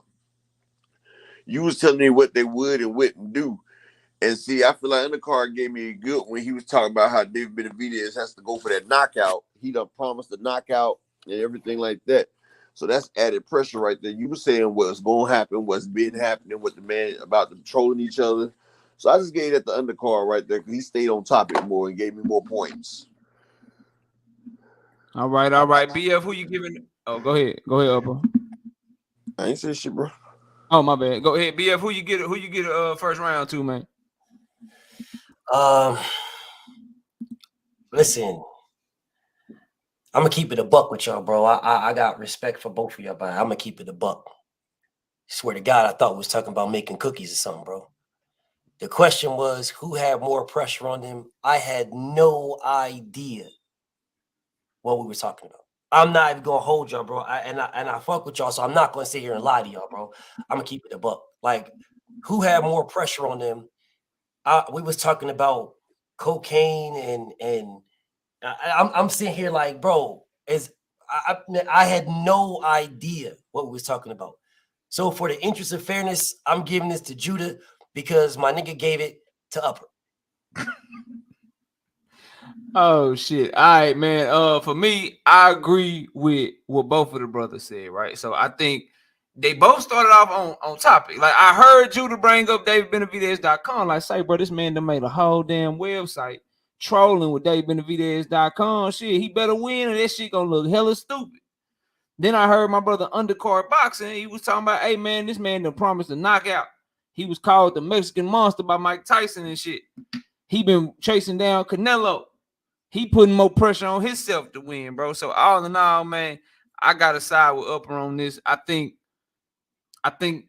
Undercard just made more of the points. And I think both of y'all, though, and I know it's for y'all first time up here, so salute to y'all. I know it's gonna get better as y'all get more comfortable. But I think towards the back half of both of y'all rounds, bro, y'all lost me. Yeah, like I didn't know what the topic was anymore. I started hearing that this person was gonna win the fight and why they was gonna win the fight. This other person is on cocaine and shit, and like, it's okay to say those things, but how does it tie in to the question? So I'm giving it to Undercard too. I thought the points at the beginning, those are the ones that really stuck with me because that's when he was on topic, but he went off topic. And I thought the only thing I can remember from my brother Judah that kind of made me feel like he was on topic was when he brought up DavidBenavidez.com. So I'm gonna go with Undercard in this round as well. So we got Undercard up 1-0 right now, going into the second round. Hey, hold on, knockout. Before you start, hey, bro, chill out with that honky talk right there, bro. That's racial slur is gonna get us flagged, man. Oh yeah. I didn't even catch that shit, bro. Yeah. Just chill out on that, bro. Just chill out on that, man. But hey, man, y'all do y'all thing, talk y'all shit to each other. And if you want to continue to be Caleb Plant and act as if you Caleb Plant Undercard, keep doing that shit. I like that shit, man. That's funny. That's good. So here we go, round 2, bro. Round 2. Very simple, bro. They got bad blood and bad history, man. And they've been going at it back and forth with their sales, their camps, all that shit. They don't like each other. We all know that. So we got to ask the question leading up to this fight, and we asked in our last David Benavidez and Caleb Plant debate that we had on the channel. Who is winning the mental warfare battle between these two sides right now? Who has the upper hand mentally, right? Now, my brother Undercard went first in the first round. So in this round, we got to go to Judah to go first. Judah, you got 10 minutes. The poll. You got the poll. Oh yeah, my bad, y'all. I put the poll up for y'all too. My bad. Judah, you got 10 minutes, bro. Go ahead and cook on why Benavidez is winning the mental warfare battle, bro. I bet. All right, so it seems to me Team Benavidez has nothing to worry about as far as Plant going into this at this point. Answer me this. Have we seen David in any recent interviews overly emotional or constantly bringing up, pointless shit? Hell no. He's 110% focused on the fight. Caleb Plant control and wither his way all through social media with his corny ass antics and memes. But nigga, that trolling is not going to win you the fight. Speaking of which, we seen what happened to Caleb when he tried to play mental games and he pissed off another Mexican fighter. We seen what happened when he tried to piss off Canelo. He got slapped and he got slept. Tempur-Pedic mode, Snoozeville. You know what I mean? But people like Plant are known to troll anyway. Plant remind me of one of them bitchy white kids I grew up with, when I was younger. They talk all this shit until shit gets serious and then they get exposed. Besides, we all know when somebody is all talk and troll, they spooked. Plus, Caleb is 31, 32? Youth is key in this matchup. The pressure is on Caleb heavy because he's going to have to be Superman to pull his victory on. If Canelo can take you apart so efficiently in such a short matter of time, it's going to be a cakewalk for David. Then David gonna make Canelo go walk and get a cheesecake like Puff used to make the band do. Another clear indication that Plant is shook after the press conference, a fan wanted Plant's autograph. And the fan was a Benavidez fan, but he was fair with Caleb. Caleb walked clean past this man like a bitch with his hands in his pocket. And you can tell, yo, can somebody tell me why Caleb Plant had all those cats in black suits as security? Where was all those cats that he had? Where was all those security guards for the Yuskatagi and Canelo fight? You mean to tell me a 30-year-old grown-ass man needs all that security and entourage for a 26-year-old? Oh, sweet-ass Plant. And niggas really irritate me when it comes to like cats like Plant. Society has taught us to hate our own anyway. Hispanics and Negroes, along with Native Americans, are all the same. Hashtag Israel. And I don't know about y'all, but I put my people first above all. Always have, always will. And I know a lot of people in here who didn't know, but the number one selling book in the world is the Bible. And even in the Bible, it says that there is no other race on earth stronger than Israel. That's in Deuteronomy chapter 7 and verse 6. So with that scripture alone, it pretty much sums up why blacks and Hispanics dominate sports and in boxing to this day. So you say Benavidez is too emotional for this fight. Well, we'll see come fight night. Like I said earlier, David hasn't been off the square at all. He been the exact same way he always been, completely focused and poised. Caleb Plant want to sit here and play the victim like he's the one who's getting picked on. Sounds like a little privileged little private school girl. And niggas out here feeling sorry for this grown-ass man. Caleb is the one that's full of mind games. You think Caleb is the one that's full of mind games. With all the trolling and all the unnecessary antics he's doing, David is going to put everything to rest come March 25th. And that's my time. All right, undercard, you got 10 minutes, bro. Timer starts as soon as you start talking, man. Copy. All right. So the only correct answer to this is Caleb Plant. Simple. But I'm gonna explain because I need facts and things to go by. Let's start off with selling the action figure of him digging the grave, the same grave that he buried Anthony Durrell in. Body sold separately is on the packet, meaning anybody can get it. And that might be how the fight ends with David Benavidez. Second,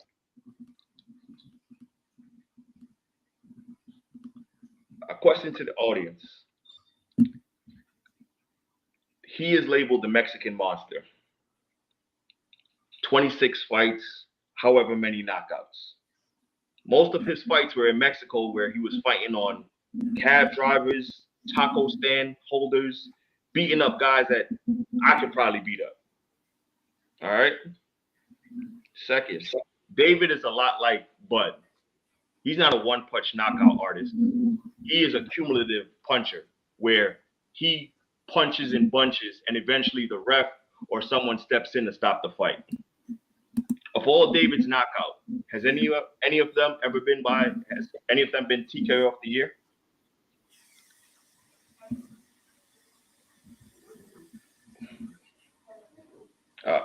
Another thing, as far as mental warfare, as he stated in the beginning, Caleb Plant owns the right to DavidBenavidez.com.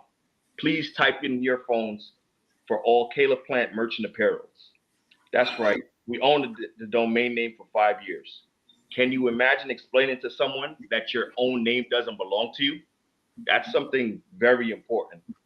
Plant is definitely winning the mental games, plain and simple. And it starts with how he was reacting in the press conference. There was a lot of nervous energy. Reading from a piece of paper, pulling off his glasses sounds very scripted. Everything he did in the press conference was pre-rehearsed. Nothing was genuine. All Plant did was step to the podium, said what he was going to do, and sat down. From the beginning, when Plant showed up to the press conference, David was already trying to antagonize him by saying to fight outside. Why are we going to fight for free when we get paid to do it on March 25th? That doesn't make sense. Also shows that he's already in his head. Why would you want to fight outside of the press conference with security and camera when we're going to get paid millions of dollars to do it in Las Vegas?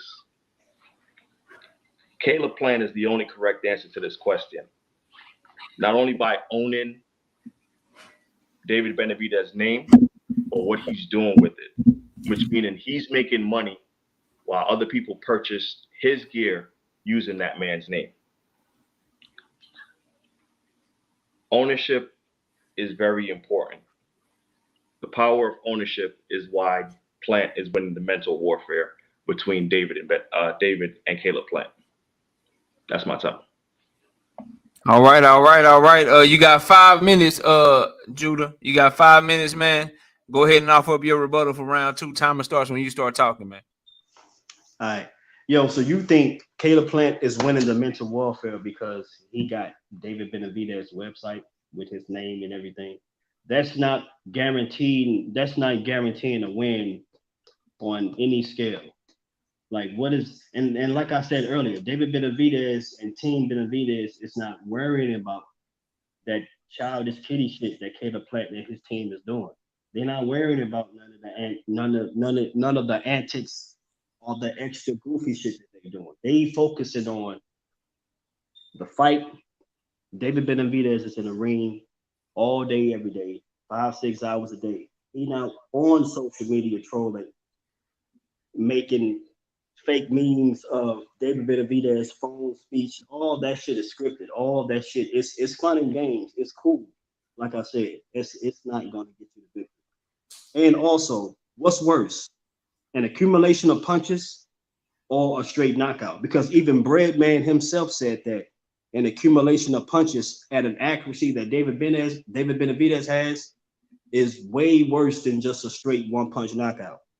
And we all know how David Benavidez get down in the ring. He gonna walk down Plant. He gonna let Plant think he's getting the upper hand.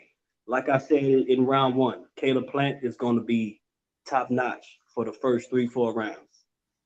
And we gonna slowly start to see Caleb Plant deteriorate. And Benavidez is gonna capitalize on it, and he gonna go to fucking work. He gonna walk him down. He gonna cut the ring off. He gonna walk him down way worse than the way Canelo did. Canelo pretty much walked Caleb Plant down from round 1 all the way until he knocked him out.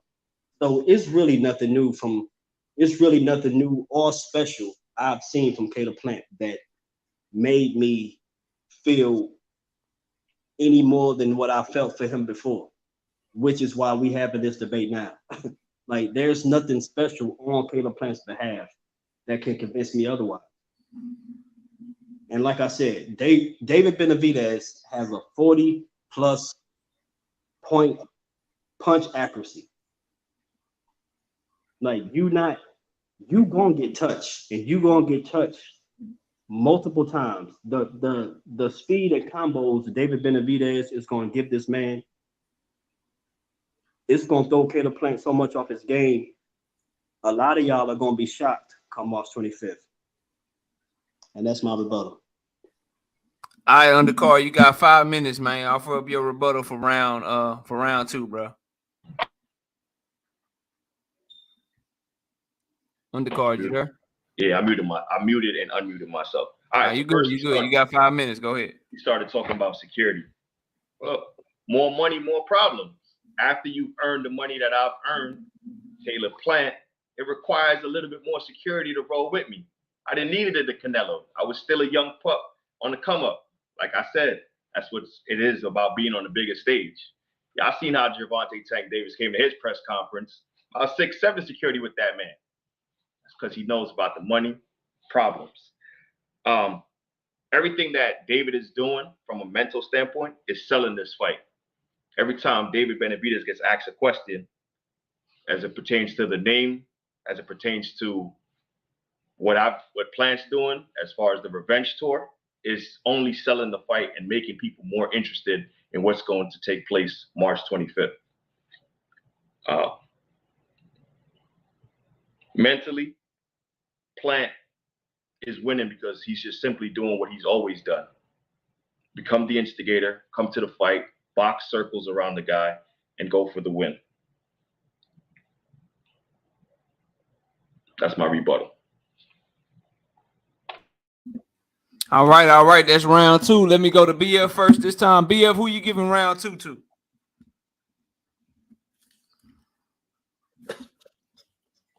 I'm gonna go. Damn.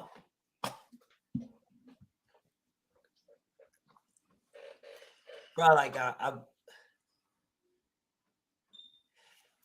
but real shit, bro. Real shit. Like, again, I rock with y'all, bro. I do. I rock with both of y'all, bro. Like, I ain't even gonna lie. But I'm trying to figure out, like,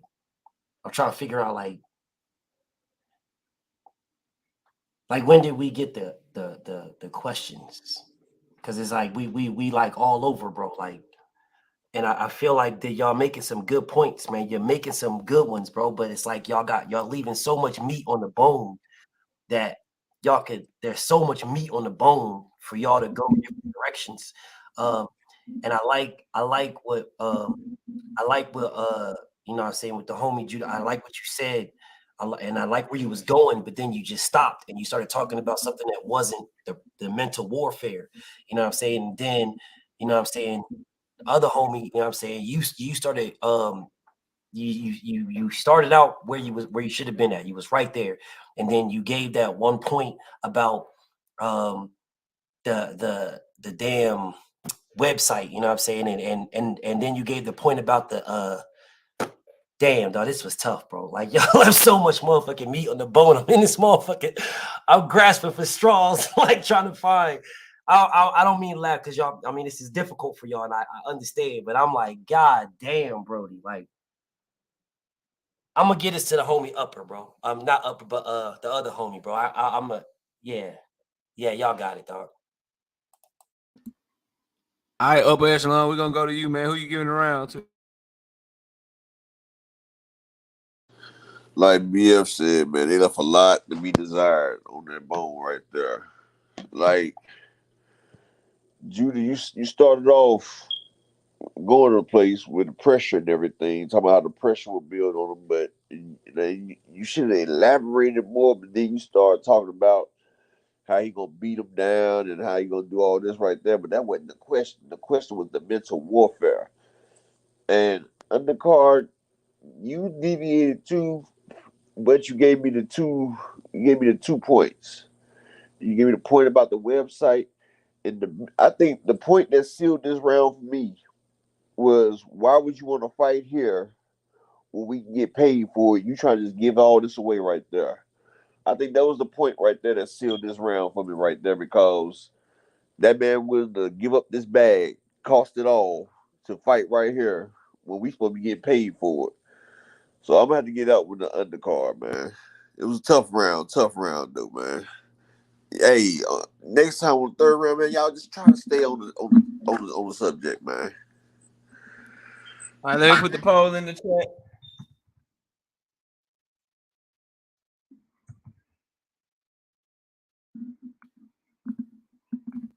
And you voted for undercard, and BF voted for Judah. Is that correct? No, I got undercard on this second round. Right. I got Judah on the first, right. Undercard on the second. Okay.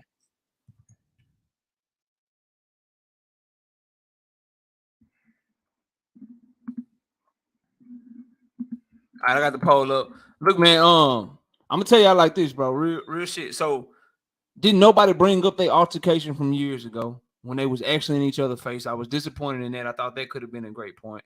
I didn't hear anybody, like, didn't Caleb Plant call Dave Benavidez like a fat female body part or something? Like, I didn't hear what I expected to hear when we talking about mental warfare and shit. You know what I mean? Like, and then, like, my brother Judah, bro, we gotta stop talking about who gonna win the fight.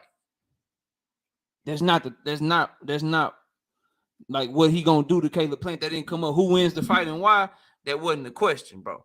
For my brother undercard, he just, again, like, when I'm grasping for straws and shit, he just stuck to He gave me more points. Hey, he got an action figure coming out. You know what I'm talking about? He playing with this dude mine, action figure coming out.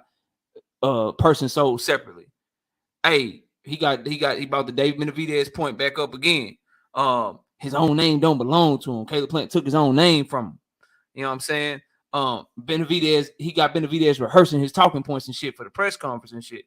And what I would have loved to hear from Judah, Benavidez brought up like, yo, what you talking about, bro? Like you asked them for a larger ring and shit.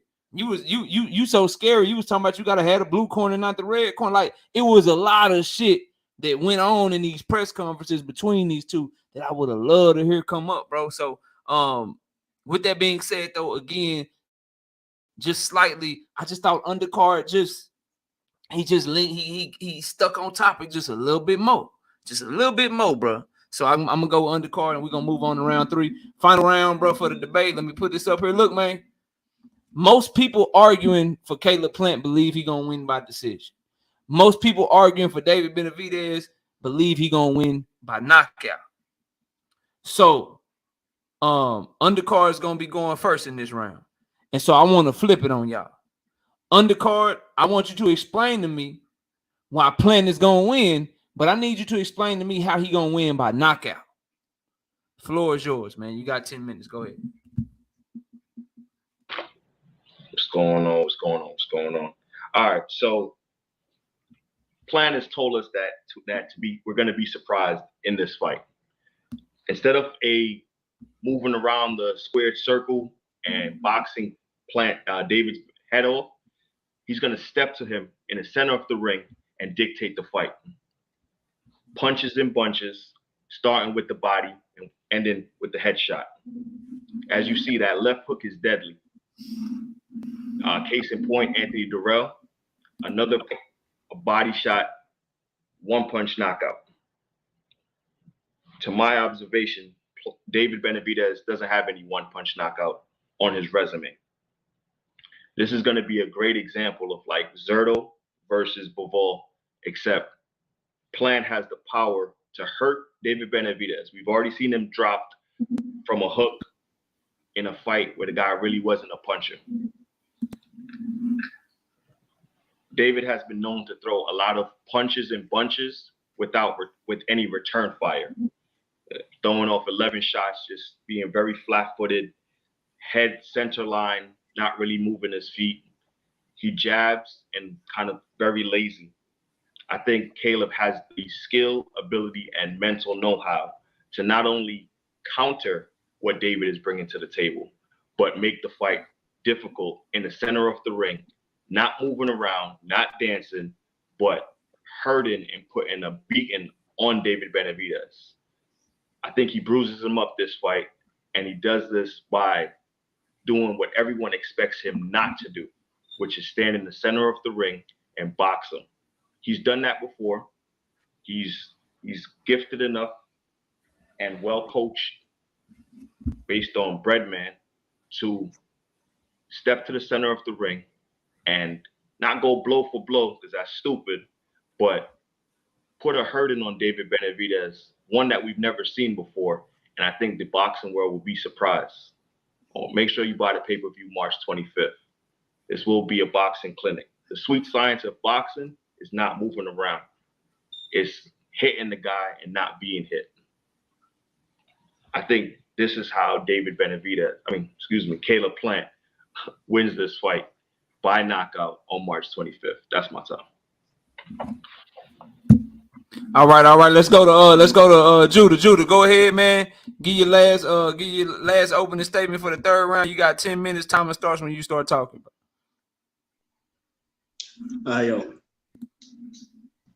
For David Benavidez, I cannot see this fight going all 12. And I say that one reason and one reason only. Have you ever noticed when reporters ask certain fighters, not trainers, but actual boxers, who they feel would win and why? Notice they don't give a clear prediction right away.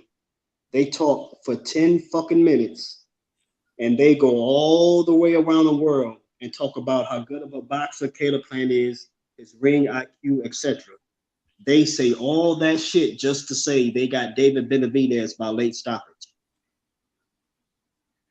Speaking of which, when Caleb Plant fought Jose Uzcategui, he went the full entire fight with Jose. That knockdown that he knocked Jose Uzcategui down with, that was the exact same 2-punch sequence that caught Anthony Durrell. And if y'all notice, that's really the only thing in Caleb Plant's arsenal he got is that 2-punch sequence that he used on Anthony Durrell. That's the exact same 2-punch sequence that knocked down Uzcategui and knocked out Durrell. That's the only thing Caleb Plant has. Also, knockout. I was saving all that shit for the third round. Caleb, he asked for rival gloves, a 22.5-foot ring. That's a fucking WWF Royal Rumble Intercontinental ring. This nigga wanted the blue corner. Sounds like a Democrat to me, a colonizer. Typical Caleb Plant behavior. I was gonna say something else, but I can't. You know what I mean? And a lot of y'all got that Django Samuel Jackson house Negro fever. You know what I mean? It's sickening. But I got a question.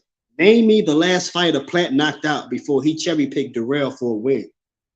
Because all I see is a bunch of sack chasing. It's weird.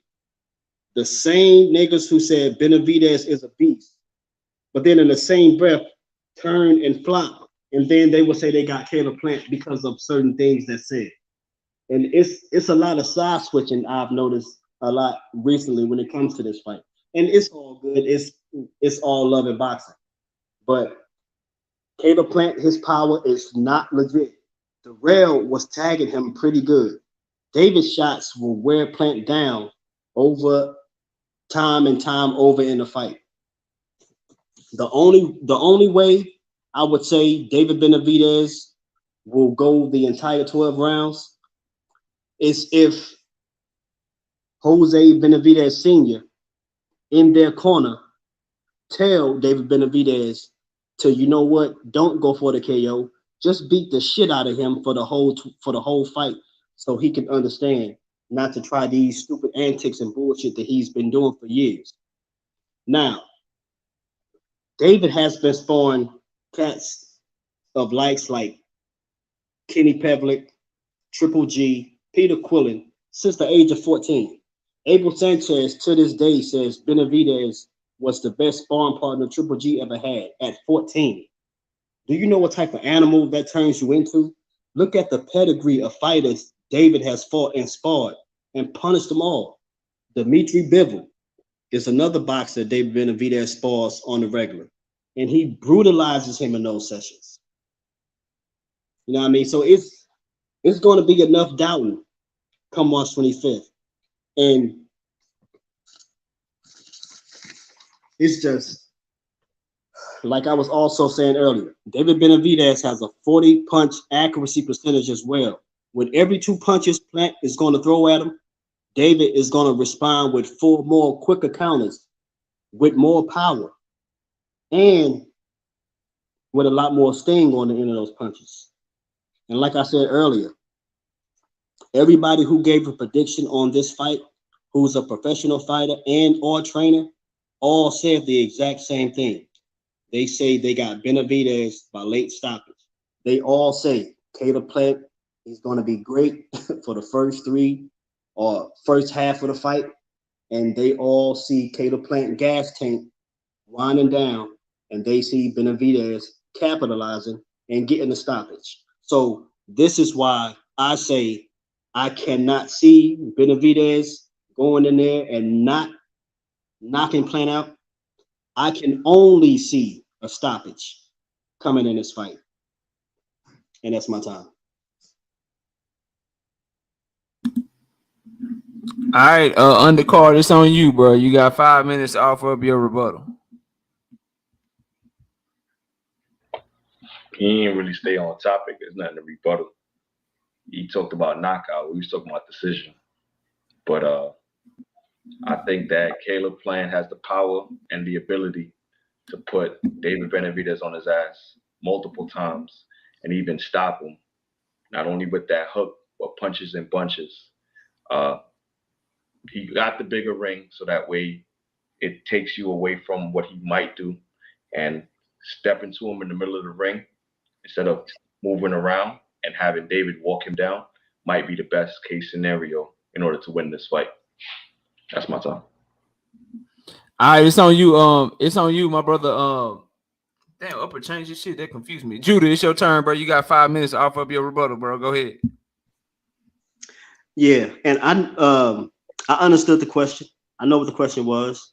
I had to argue on why Benavidez will not get the knockout. But like I was saying at the end of my round, I cannot see him not getting the knockout. All I can see is him stopping Caleb at some point in the fight towards the end of the championship rounds. That's all I can see. I can't see him not getting the knockout because Caleb Plant is the type of fighter. Caleb Plant, his style is tailor-made for David Benavidez's style. And just like when Breadman had Kyron Davis in his camp and he totally annihilated Kyron Davis, it's going to be the same outcome for Breadman and Caleb Plant come off 25th. And that's my time. Already. All right, let's go to the judges real quick. Upper, who you giving the round to, man? I mean, I'm gonna give that round right there to Judah. I like the way he explained how he wasn't gonna get the knockout. I mean, how he would not knock him out. I mean, he gave me some good points. I mean, undercard gave me some good points too. I just feel like Judah just is just a little bit on there with the Mexican Monster. That's it. All right, BF, who you giving the round? Job, you guys. Okay. BF, who you giving the round to, bro? I gave that one an upper. I thought yeah, I gave that one. Judge, bro. Oh, I mean not upper. I mean undercard. I'm sorry. Undercard, yeah, okay. I'm sorry. I gave it the undercard. I thought undercard. I thought it was close. I had it split until the rebuttal. I think the rebuttal is what gave it to me for undercard. And when he said what he said, so yeah, I had undercard for that one. But it was yeah, close. I got undercard too. I understand what Judah was trying to do. You spent too much long basically talking about how David would knock him out and how he could knock him out, and not enough time talking about how he could win a decision. So I'm with undercard on this one, man. Shout out to I'm Here for Boxing with the $5 in super chat. Says even when they faced the car at the cars, Plant was getting his luggage out the trunk. And then shout out to Akilo Neater with the $5 in the super chat. Says I got $5 on the weed. All right, real quick. Let me go to my brother Judah. Judah, give your last words. Let everybody know where to find y'all at. Everybody in the chat, trust me. You want to stay right where you at, because I got a big announcement for y'all. Stay right where you at. I guarantee you, I got something that you're gonna want to be a part of. Judah, go ahead and give your last words, man. Let everybody know what you got going on. Yeah, what's going on? I just want to give a shout out to my homie Undercard. What's good, Chief? Yo, it's like it was a lot of shit I had in my rounds. Like it's this shit is hard. Like it's like it's hard to try to put the correct answers and points into what you're trying to say on paper and try to bring that shit out into the debate. But I had fun, y'all. Like I'm glad you did, bro. I plan on doing this more because like I said, this my first shit, and I ain't mad. Like this, it is what it is. Like this, my first debate. Of course, coming into this, I knew it was going to be kind of iffy, or it's my first debate. But like I said, I'm a do it more so I can be more in tune. How to answer these questions more efficient. Yeah, because I had it was a lot of shit I had on paper that I couldn't really get down because of how the questions were set up. Yeah. I got you, bro. Hey, man, I appreciate you coming up. Y'all go check out Judah being over there, man. I appreciate you, dog. You enjoy the rest of your night, man. Yeah, you too. Bro. All right, bro. Undercard, man. Give me your last words, bro. Came, saw, conquered. Follow Undercard in Boxing for all fight updates. That's what I do on my channel. If y'all looking for boxing events, when they come up, when they fighting, on what platform, check out my channel. That's where you go for all fight updates. Thank you for the channel, KO, EFTB, respect you. Upper Echelon, Shalom, and everyone in the chat. Thanks for coming with me.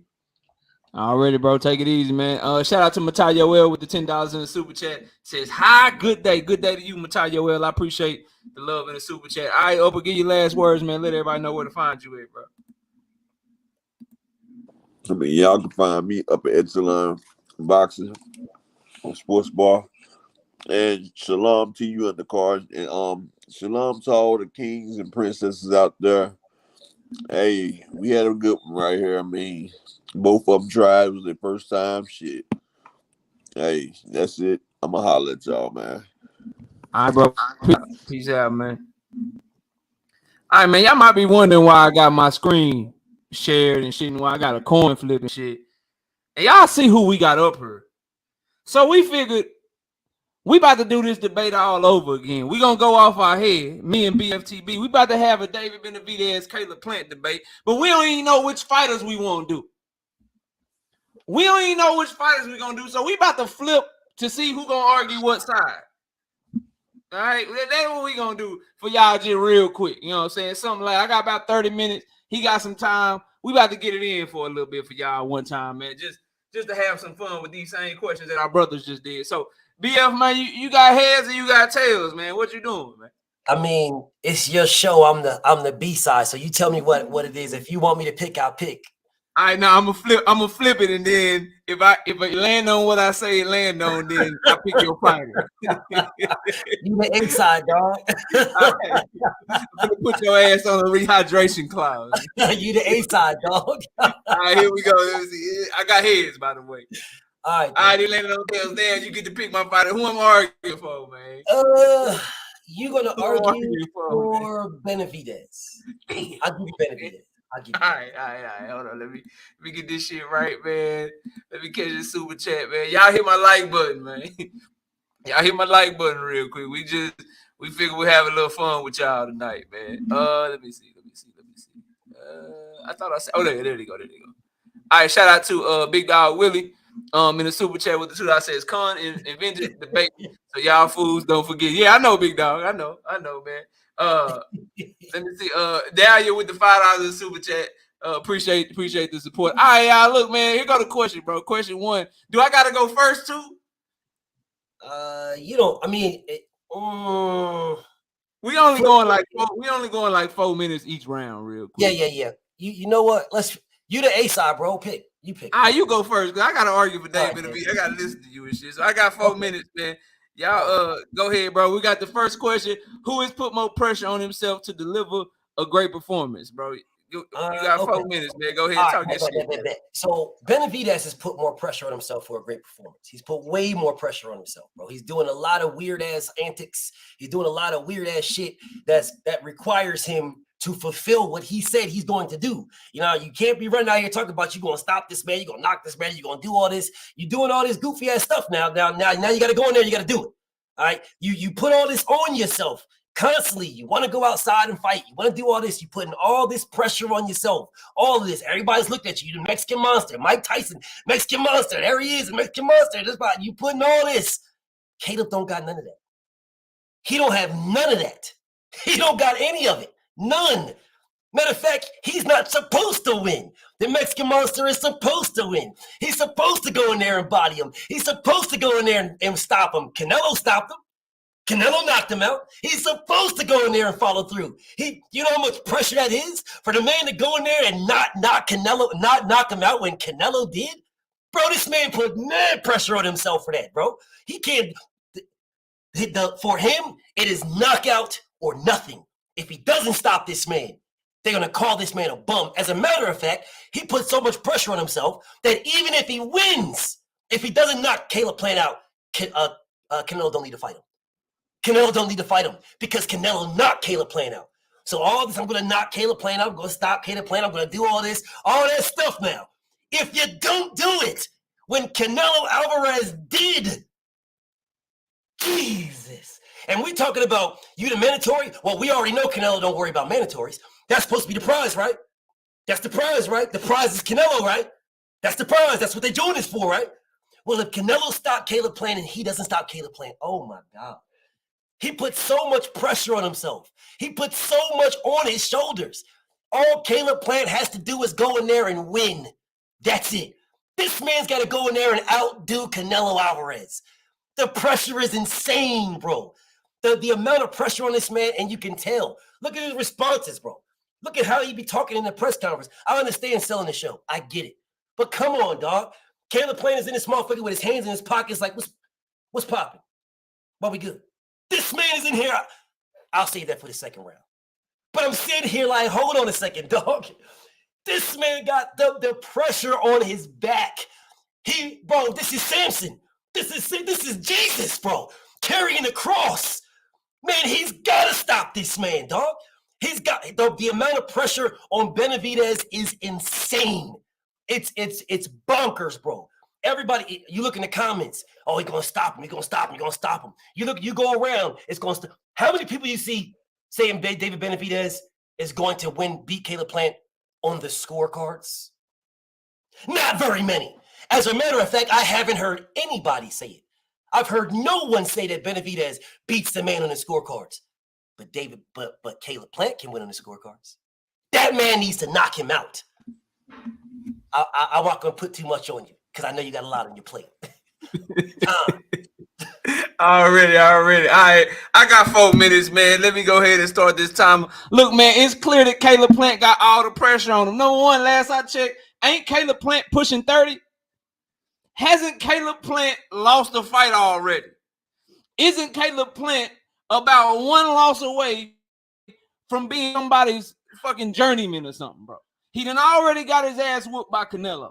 Now he's going in here against David Benavidez. If he loses to David Benavidez, then his career is pretty much over. Because what he gonna do? He ain't gonna get no more top fights. What they gonna do? Feed his ass to David Morrell Jr.? So he has more pressure on him because he has less time in his career. David Benavidez ain't shit but 25 years old. Caleb Plant is 30 years old. David Benavidez has a 5-year head start on Caleb Plant. So Caleb Plant has more pressure to win right now because there is no bouncing back. You done already got your ass whooped. David Benavidez, if he does lose to Caleb Plant, he's still 25 years old with 1 loss, and he has way more time to build himself back up. So that's one point. That's one point why Caleb Plant got more pressure on him. The other point is he has set himself up with the trolling that he has done for either the greatest rise in boxing history or the greatest fall in boxing history. Bro, this man is using somebody else's name to make money off of them, bro. He using somebody else's name to make money off of them. He putting all this pressure on himself to go out there and perform by doing this shit. I'm not going to just sell my merch. I'm going to sell my merch off of your name. And in doing so, he putting pressure on himself to win the fight. And not only if he don't win the fight, bro, if David Benavidez put pause on him, you know how stupid this shit gonna look that he doing, bro? You know how dumb this shit is gonna be looking that he doing? It's gonna look like some of the stupidest shit that anybody ever did in the history of boxing, bro. You went out here, you did all this trolling, some of the best trolling in history, and then you went out there and got your ass whooped, bro. So it gotta be Caleb Plant for those reasons, bro. You older. The older you are, the more pressure that it is for you to win now. That's in every single sport. When you look at these athletes, you be like, who got more pressure to win if they both superstars? Oh, it's the dude that got less time in the league. Oh, it's the dude that got less time in his career. So it's always going to be more pressure on Caleb Plant to win. By nature of you already losing and by nature of you being much further along and much older in your career. Okay? Straight up and down, bro. So he's putting so much pressure on himself because his ass already got his ass whooped. And because he older. I know, I mean, it ain't his fault that he was born 5 years older, but it just is what it is, bro. And then if you Caleb Plant and you making websites and shit, if you Caleb Plant and you talking about people daddy and shit, and you talking about what you did to his brother, and you ain't worried about him, and you doing all of this talking, bro. All of this, you're posting his shit. This man had the nerve. He typed up David Benavidez's speech that he gave at the press conference, posted it on his Twitter. And he just going at him, bro. He going at David Benavidez nonstop with that sarcastic ass shit. Because I know it, because I'm a sarcastic ass dude myself. Just being sarcastic and just being just condescending, just treating David Benavidez like he just a ass stupid ass dude, bro. Bro, I bought your name 5 years ago, homie. And I'm going to talk to you dumb like you stupid, like you ain't got a care in the world. If you do all that shit and go get your ass whooped, man, you a goddamn you in trouble, bro. So it gotta be Caleb Plant that got more pressure on himself to win this fight. And that's my time because I only got 10 seconds, bro. You got your rebuttal, man. You got 2 minutes, bro. Let me get this shit going. All right, it's on you, bro. Go ahead whenever you start cooking. Man, I'm glad you said all that, bro. I'm glad you said all that. That made perfect sense. It was beautifully, so eloquently put. Now the person with the pressure has to go out there and stop that man from doing it. As you so eloquently put about all your beautiful topics that you put out there about how he got his name and he's talking all this stuff. Well, now it's the pressure is on the guy to go stop him from talking. The pressure's on the guy to go say, yeah, you got my domain, but I beat your ass. Yeah, the pressure's on that guy. Because if I got your domain and you come in and you don't beat me, how stupid do you look that I still got your domain and I beat your ass? You look dumb as a box of fucking rocks. You look stupid as a motherfucker. So I'm glad that you gave me those beautiful points. They were beautiful. And they are all the reason why David Benavidez got so much pressure on him. Good looking. You can have it because I know you're going to need more time. I don't need no time. I got 2 minutes. Timer starts right now. Look, bro, y'all notice BF never addressed Caleb Plant's age. See, he be getting off on some of y'all. What he does is he don't rebut points that he know he can't really do nothing with. And the fact of the matter is, when you take down all of this shit that he do, and he do this shit right here, and then he do this shit, when you take away all that shit that my brother loves to do, the point is this: Caleb Plant is fucking 5 years older than David Benavidez.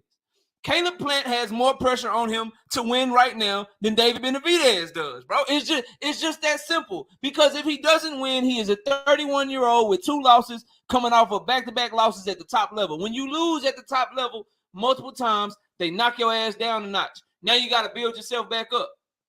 So if David Benavidez loses, if he loses, and he's 25 years old, which one of them, it's a very simple concept. Which one of them has more time to get back to the top? The guy that's 25 years old or the guy that's 30 years old? It's clearly the guy that's 25 years old is going to have more time. So since he has more time equals less pressure on you to win. So with that being said, it's clearly Caleb Plant with the most pressure because he's doing all this goofy shit. You don't get to do the goofy shit then the pressure on somebody else. No, you under pressure for the goofy shit that you did. That's all I got because I only got like 30 more seconds left, and that's my round one. That's my round one. We ain't got no judges, so we gonna judge our damn self. I cooked your ass. You got eviscerated with your own points. I cooked your ass in round one, goddamn. I'm not trying to hear that shit. Killed yourself with your own points. Shout out to Rahman with the $2 in the super chat. Said salute to the guys for y'all time, man. Salute to you, man. I won round one, nigga.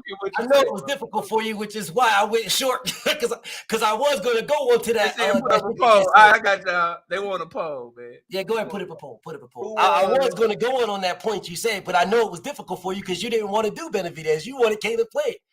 You wanted Caleb. I know what you want. You do that shit. You wanted Caleb. You know you got the better point, man. You ain't shit, man. You ain't shit, man.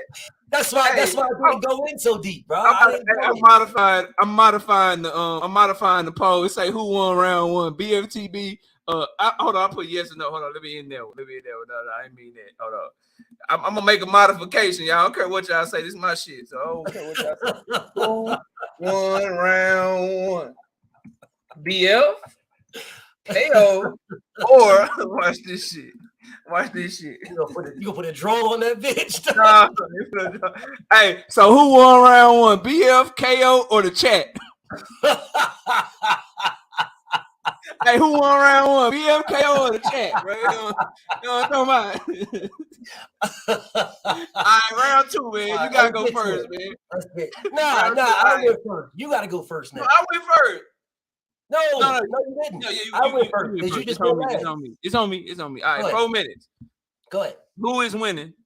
Who is winning the mental warfare between the two sides? 4 minutes starting now. All right, it's clearly David Benavidez is winning the mental warfare because Caleb Plant is asking for shit that ain't got nothing to do with the fight. When I got you so mentally drained and so far gone, bro, you gonna ask for stupid shit. You gonna ask for shit like, hey man, can you please wear these gloves. I need you to wear this certain type of gloves and shit. When you are confident in yourself, when somebody is not in your head, you don't care about what gloves they got on because you know that you're going to beat their ass, bro.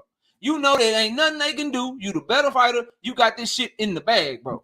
And everything that he asked for, the difference between the two, Caleb Plant was asking for the bullshit, and David Benavidez was accepting the bullshit. Now, my brother BF is a huge Devin Haney fan, so when Devin Haney accepts the bullshit, and George Kambosos was asking for the bullshit, then George Kambosos was the hoe, Devin Haney was in his head, and George Kambosos was asking for all that shit because he knew Devin Haney was going to put hands on him. So why is the logic any different for Caleb Plant? Caleb Plant is asking for the size of the gloves. He like, yo, blue ain't my color, bro. Red is my color. Blue ain't my color. Red is my color, so I need the red corner and shit. What you need the red corner for, bro?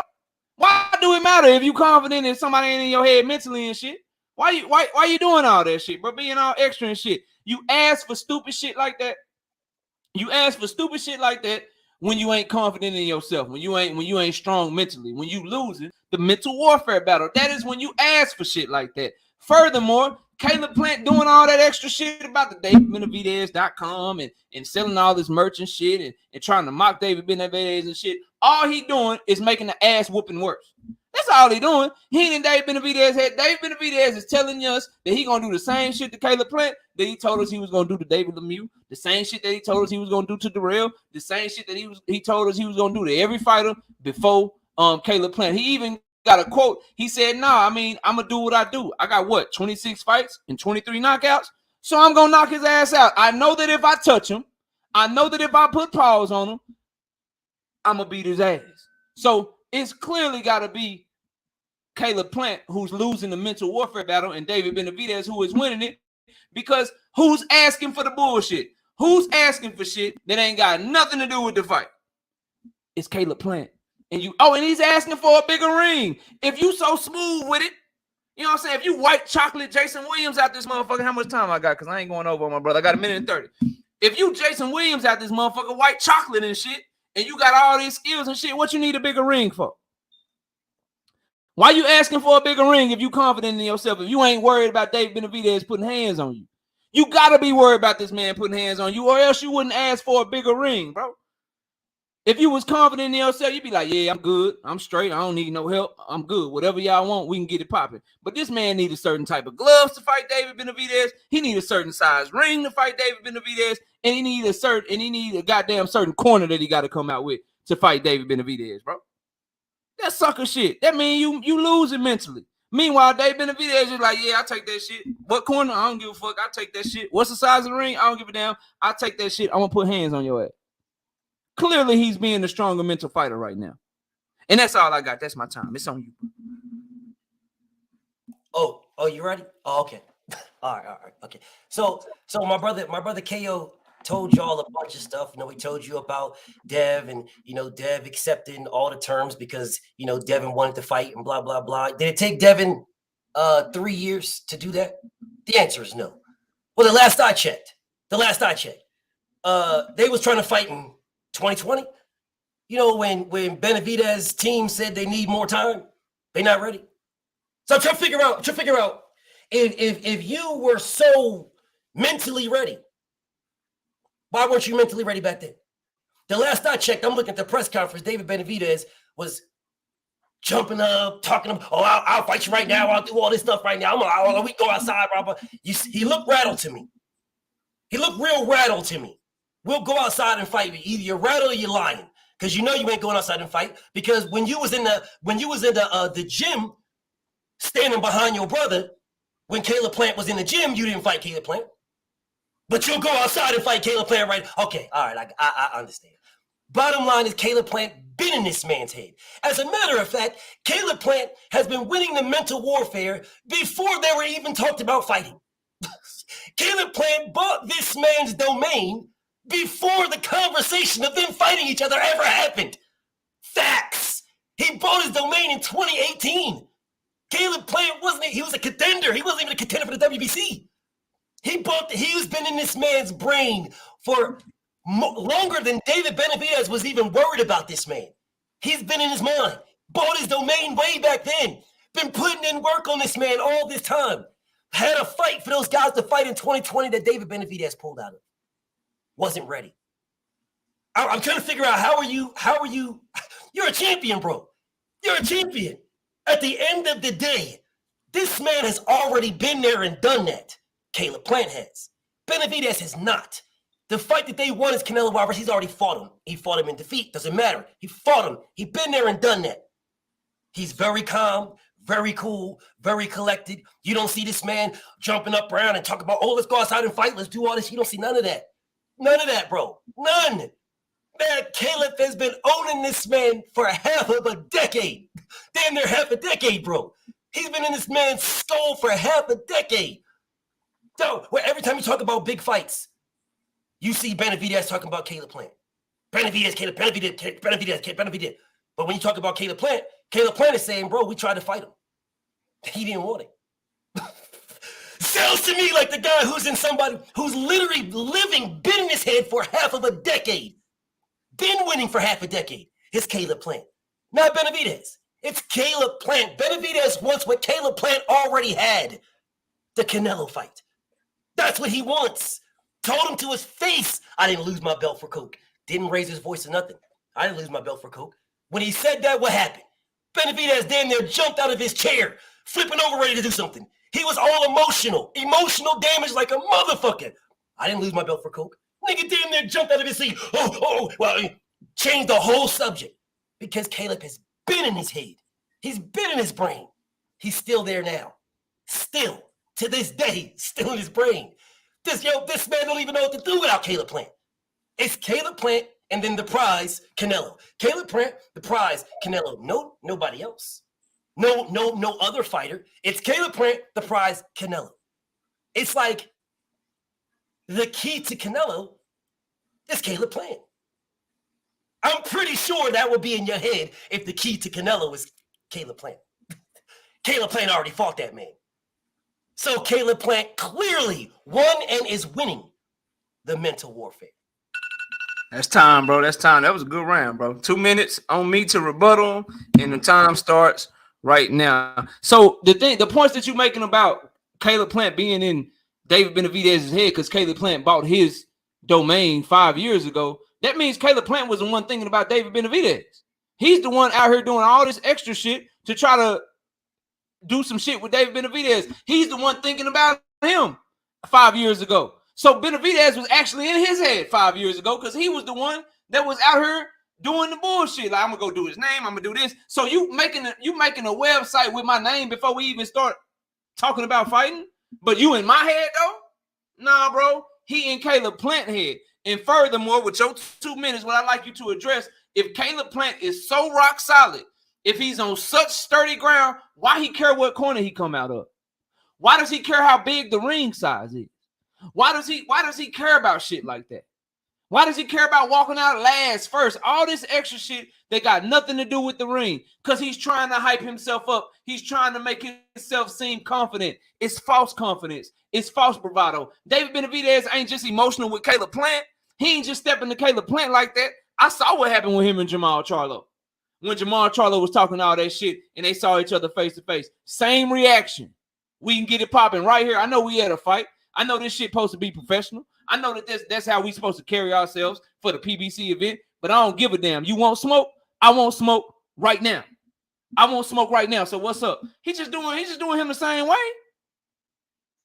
He's just doing him the same way. So all that shit that Caleb Plant did in 2018 to get his name and do the platform and all the domain shit, that actually showed that David Benavidez was in his head.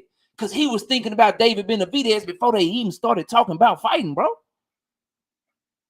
So David's in his head, not the other way around. So please, go ahead and address why this man asking for sucker shit. And that's my time. That was 2 minutes on the dot. You got it, bro. You got 2 minutes. I'm glad you said that. So I will address exactly what you said. So the question is, who is winning the mental warfare? Not who is in whose head. Who is winning? Okay, so if I want to beat KO, I'm going to start studying for KO before KO knows that KO and BF are debating. That's what I'm going to start studying. So who is winning? If Caleb Plant bought his domain 5 years ago, before it was anything, then he is now winning. He is more prepared. He is more engaged. He's been doing it longer. Benavidez is trying to catch up.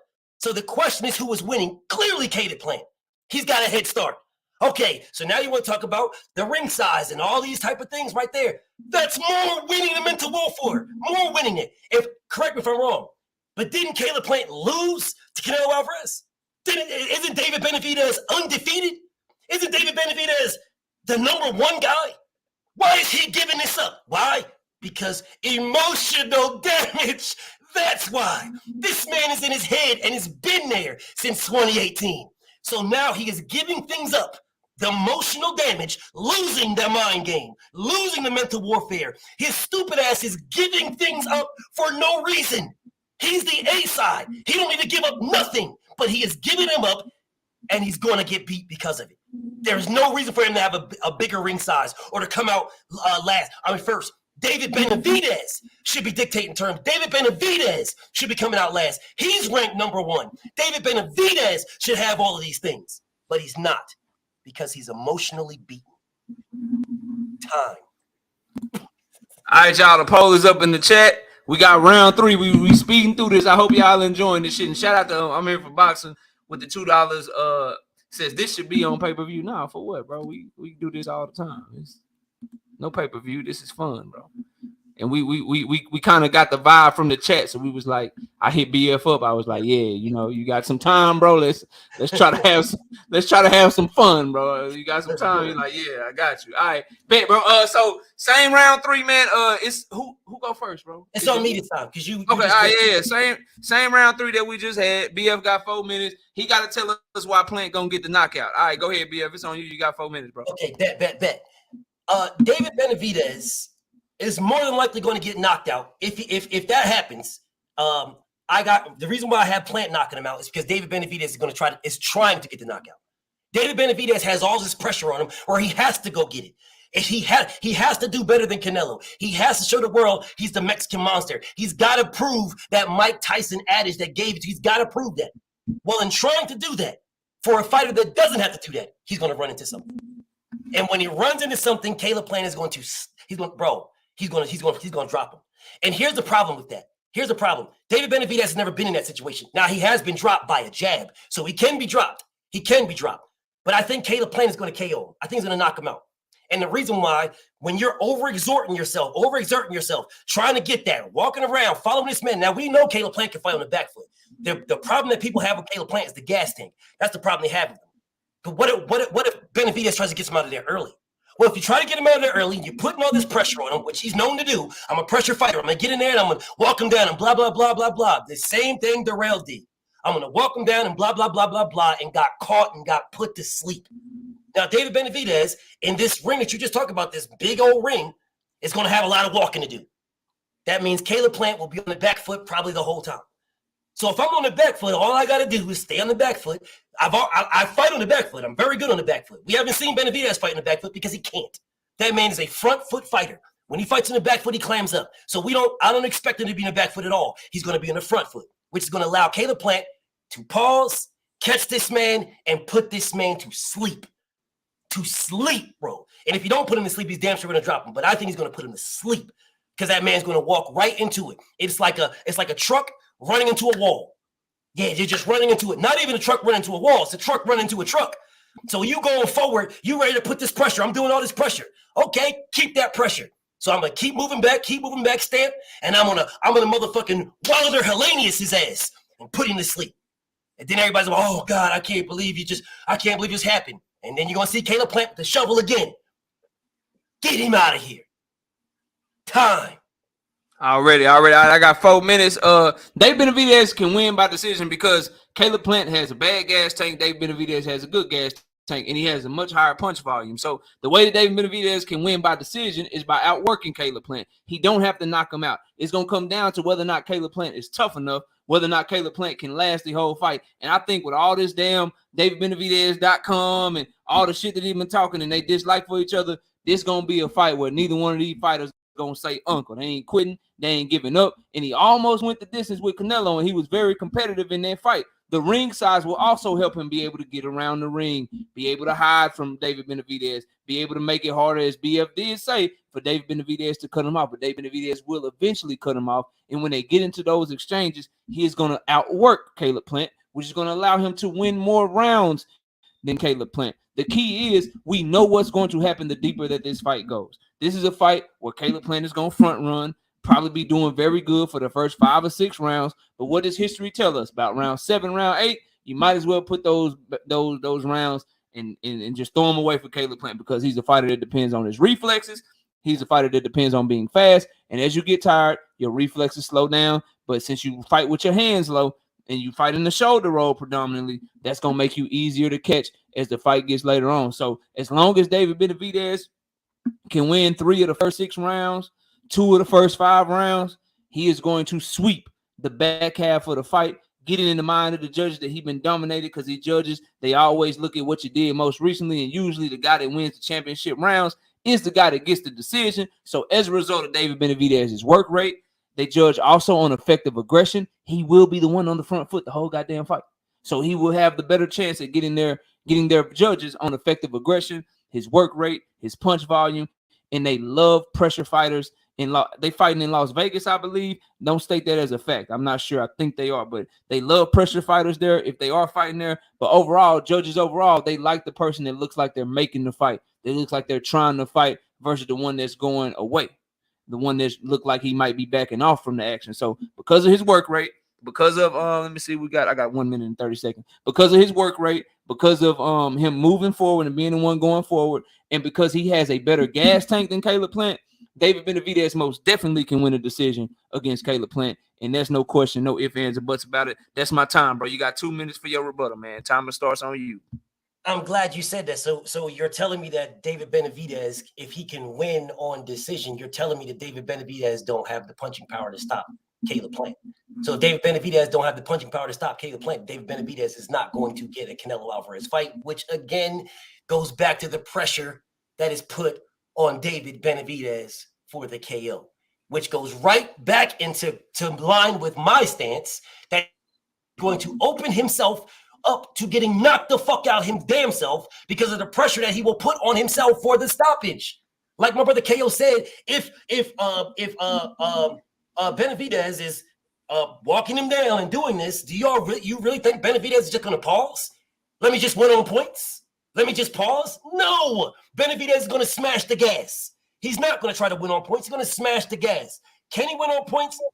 No, because there's too much pressure on that man. That man needs to stop it. He needs a knockout. He needs to back up all the words that he's been saying. All of that. I'm going to knock him out. I'm going to do this. Do you think he don't watch these that we're doing right now? That he don't watch these motherfuckers? He don't watch us around the YouTube? And we're looking at him stopping this man, knocking this man. Nobody picks him by points. No one. No one. And he's not picking it by points. He's picking it by knockout, meaning he's going to have to go do something that's going to open himself up to get clipped the same way Darrell was. Time. All right, I got 2 minutes. Look, man, I'm not overestimating. Let me start it. I'm not overestimating that. I'm not saying that David Benavidez has no power. I'm saying that Caleb Plant is going to prove to be tough in this fight. I'm saying that Caleb Plant is going to prove to be able to take a good shot because he wanted so bad, because he is taking it so personal. So as a result, he gonna be willing to take more. He ain't just gonna be looking at David Benavidez like, hey, am I good? Am I a good fighter? Say that I'm good, like he did Canelo. He ain't gonna be doing all that shit. As a result, he gonna fight tougher. But in fighting tougher, that's gonna make him last longer. Shit, he went to like round 10, 11 with Canelo. He almost made it to the last bell with Canelo. He's going to be able to make it further with David Benavidez all the way to the final bell because he wants it so bad, because he cares. Believe it or not, he cares about this much more. I didn't see no CaneloAlvarez.com around this motherfucker. I didn't see all this extra shit with Canelo. He done dug himself a hole to where, again, as I said in one of the opening rounds, after you do all this shit, bro, you can't go get your ass knocked out. He know that. He know that, bro. You cannot do all this shit and get your ass knocked out in front of all them people. So he gonna fight with heart. He gonna fight with grit. He gonna fight with determination. But what he will never have is David Benavidez's work rate. What he will never have is David Benavidez's aggression. And no matter who you got winning this fight, when you talk about breaking it down, everybody knows that David Benavidez will be the one moving forward. Everyone knows that David Benavidez will be the one trying to cut off the ring. So he's gonna win the aggression shit. If he catches him with clean punches too, then we know he's gonna run up rounds because he's gonna always throw more punches than Caleb Plant. So by throwing more punches, being more aggressive, he can definitely win this fight on decision because Caleb Plant is gonna fight tougher than he fought in a lot of his other fights. That's all I got. I'm done. Shout out to my brother BFTB. Let me put a poll up here for y'all, man. I hope y'all enjoyed that, man. We just, having a little fun for y'all. You got me. You did me dirty. I wanted to argue for Caleb Plant so bad. You did me dirty, man. You did me dirty, bro. I'll just say it, and I was gonna, truth be told, Brody, I was gonna go with Benavidez, bro. I was gonna pick Benavidez, but I wanted to show homie how to do it with Caleb Plant, because Caleb Plant was just like, bro, the stuff that he was doing already before that, bro, was like, man, he could have went ham with Caleb, bro. He could have went ham. Now, truth be told, I still think Caleb Plant's gonna win the fight, but if he's not gonna win it on motherfucking Western, he gonna have to knock that man out. Oh yeah, and shout out Mark West in the Cash App. I appreciate you, bro. He dropped you one too, BL. Shout out to you in the Cash App, bro. I appreciate you, man. Yes, sir. Yes, sir. Look, man, that's it, y'all, man. BF, give your last words, bro. Let everybody know they know where to find you, but go ahead and let everybody know what you got going, man. And I appreciate you always gracing the platform with your presence, man. Man, always love, man. That's my family right there. Got legit love for my brother KO, bro. Whenever you need me, I'm gonna pull up, man. Man, everybody know where I'm at, bro. Everybody know what it is. They know what it is. They know where to find me. They know what to do when they get there. So, ain't nothing new with me, bro. Like, man, make sure y'all subscribe and like my brother's shit, bro. He doing some good shit. And I wouldn't be here if it wasn't. I just want everybody to know that, bro. I wouldn't waste my motherfucking time, regardless if I fuck with him or not. I wouldn't waste my time, bro. It's 10 o'clock over this bitch. I wouldn't waste my time if he wasn't doing something. Yeah. Thanks. So I wanted to make sure that everybody know I fuck with this man heavy. This is my brother right here. Love him to death.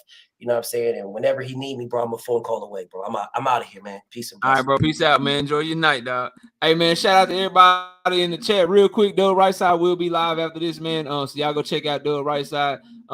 Over there doing the recap show for the debates tonight, man. Y'all go check them out.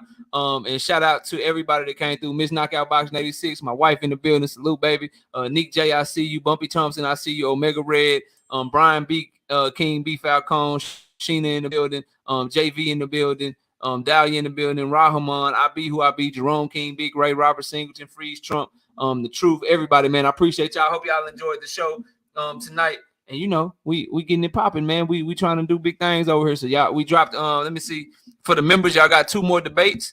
Two more predictions that we dropped today. So y'all be sure to go check those out. We dropped 2 Tank Davis videos. Please be sure to check those out. Smash the like button on your way out of here. Get over there to Doug Right Side as he breaks down the debates tonight. And yeah, man, y'all, if y'all don't do nothing else, man, watch some boxing this weekend, help the sport grow and all that shit, man. Shout out to all y'all. Appreciate y'all watching. Enjoy the rest of y'all night. And with that, we out of here, man. TKO Debate Series. Catch y'all next week, bro.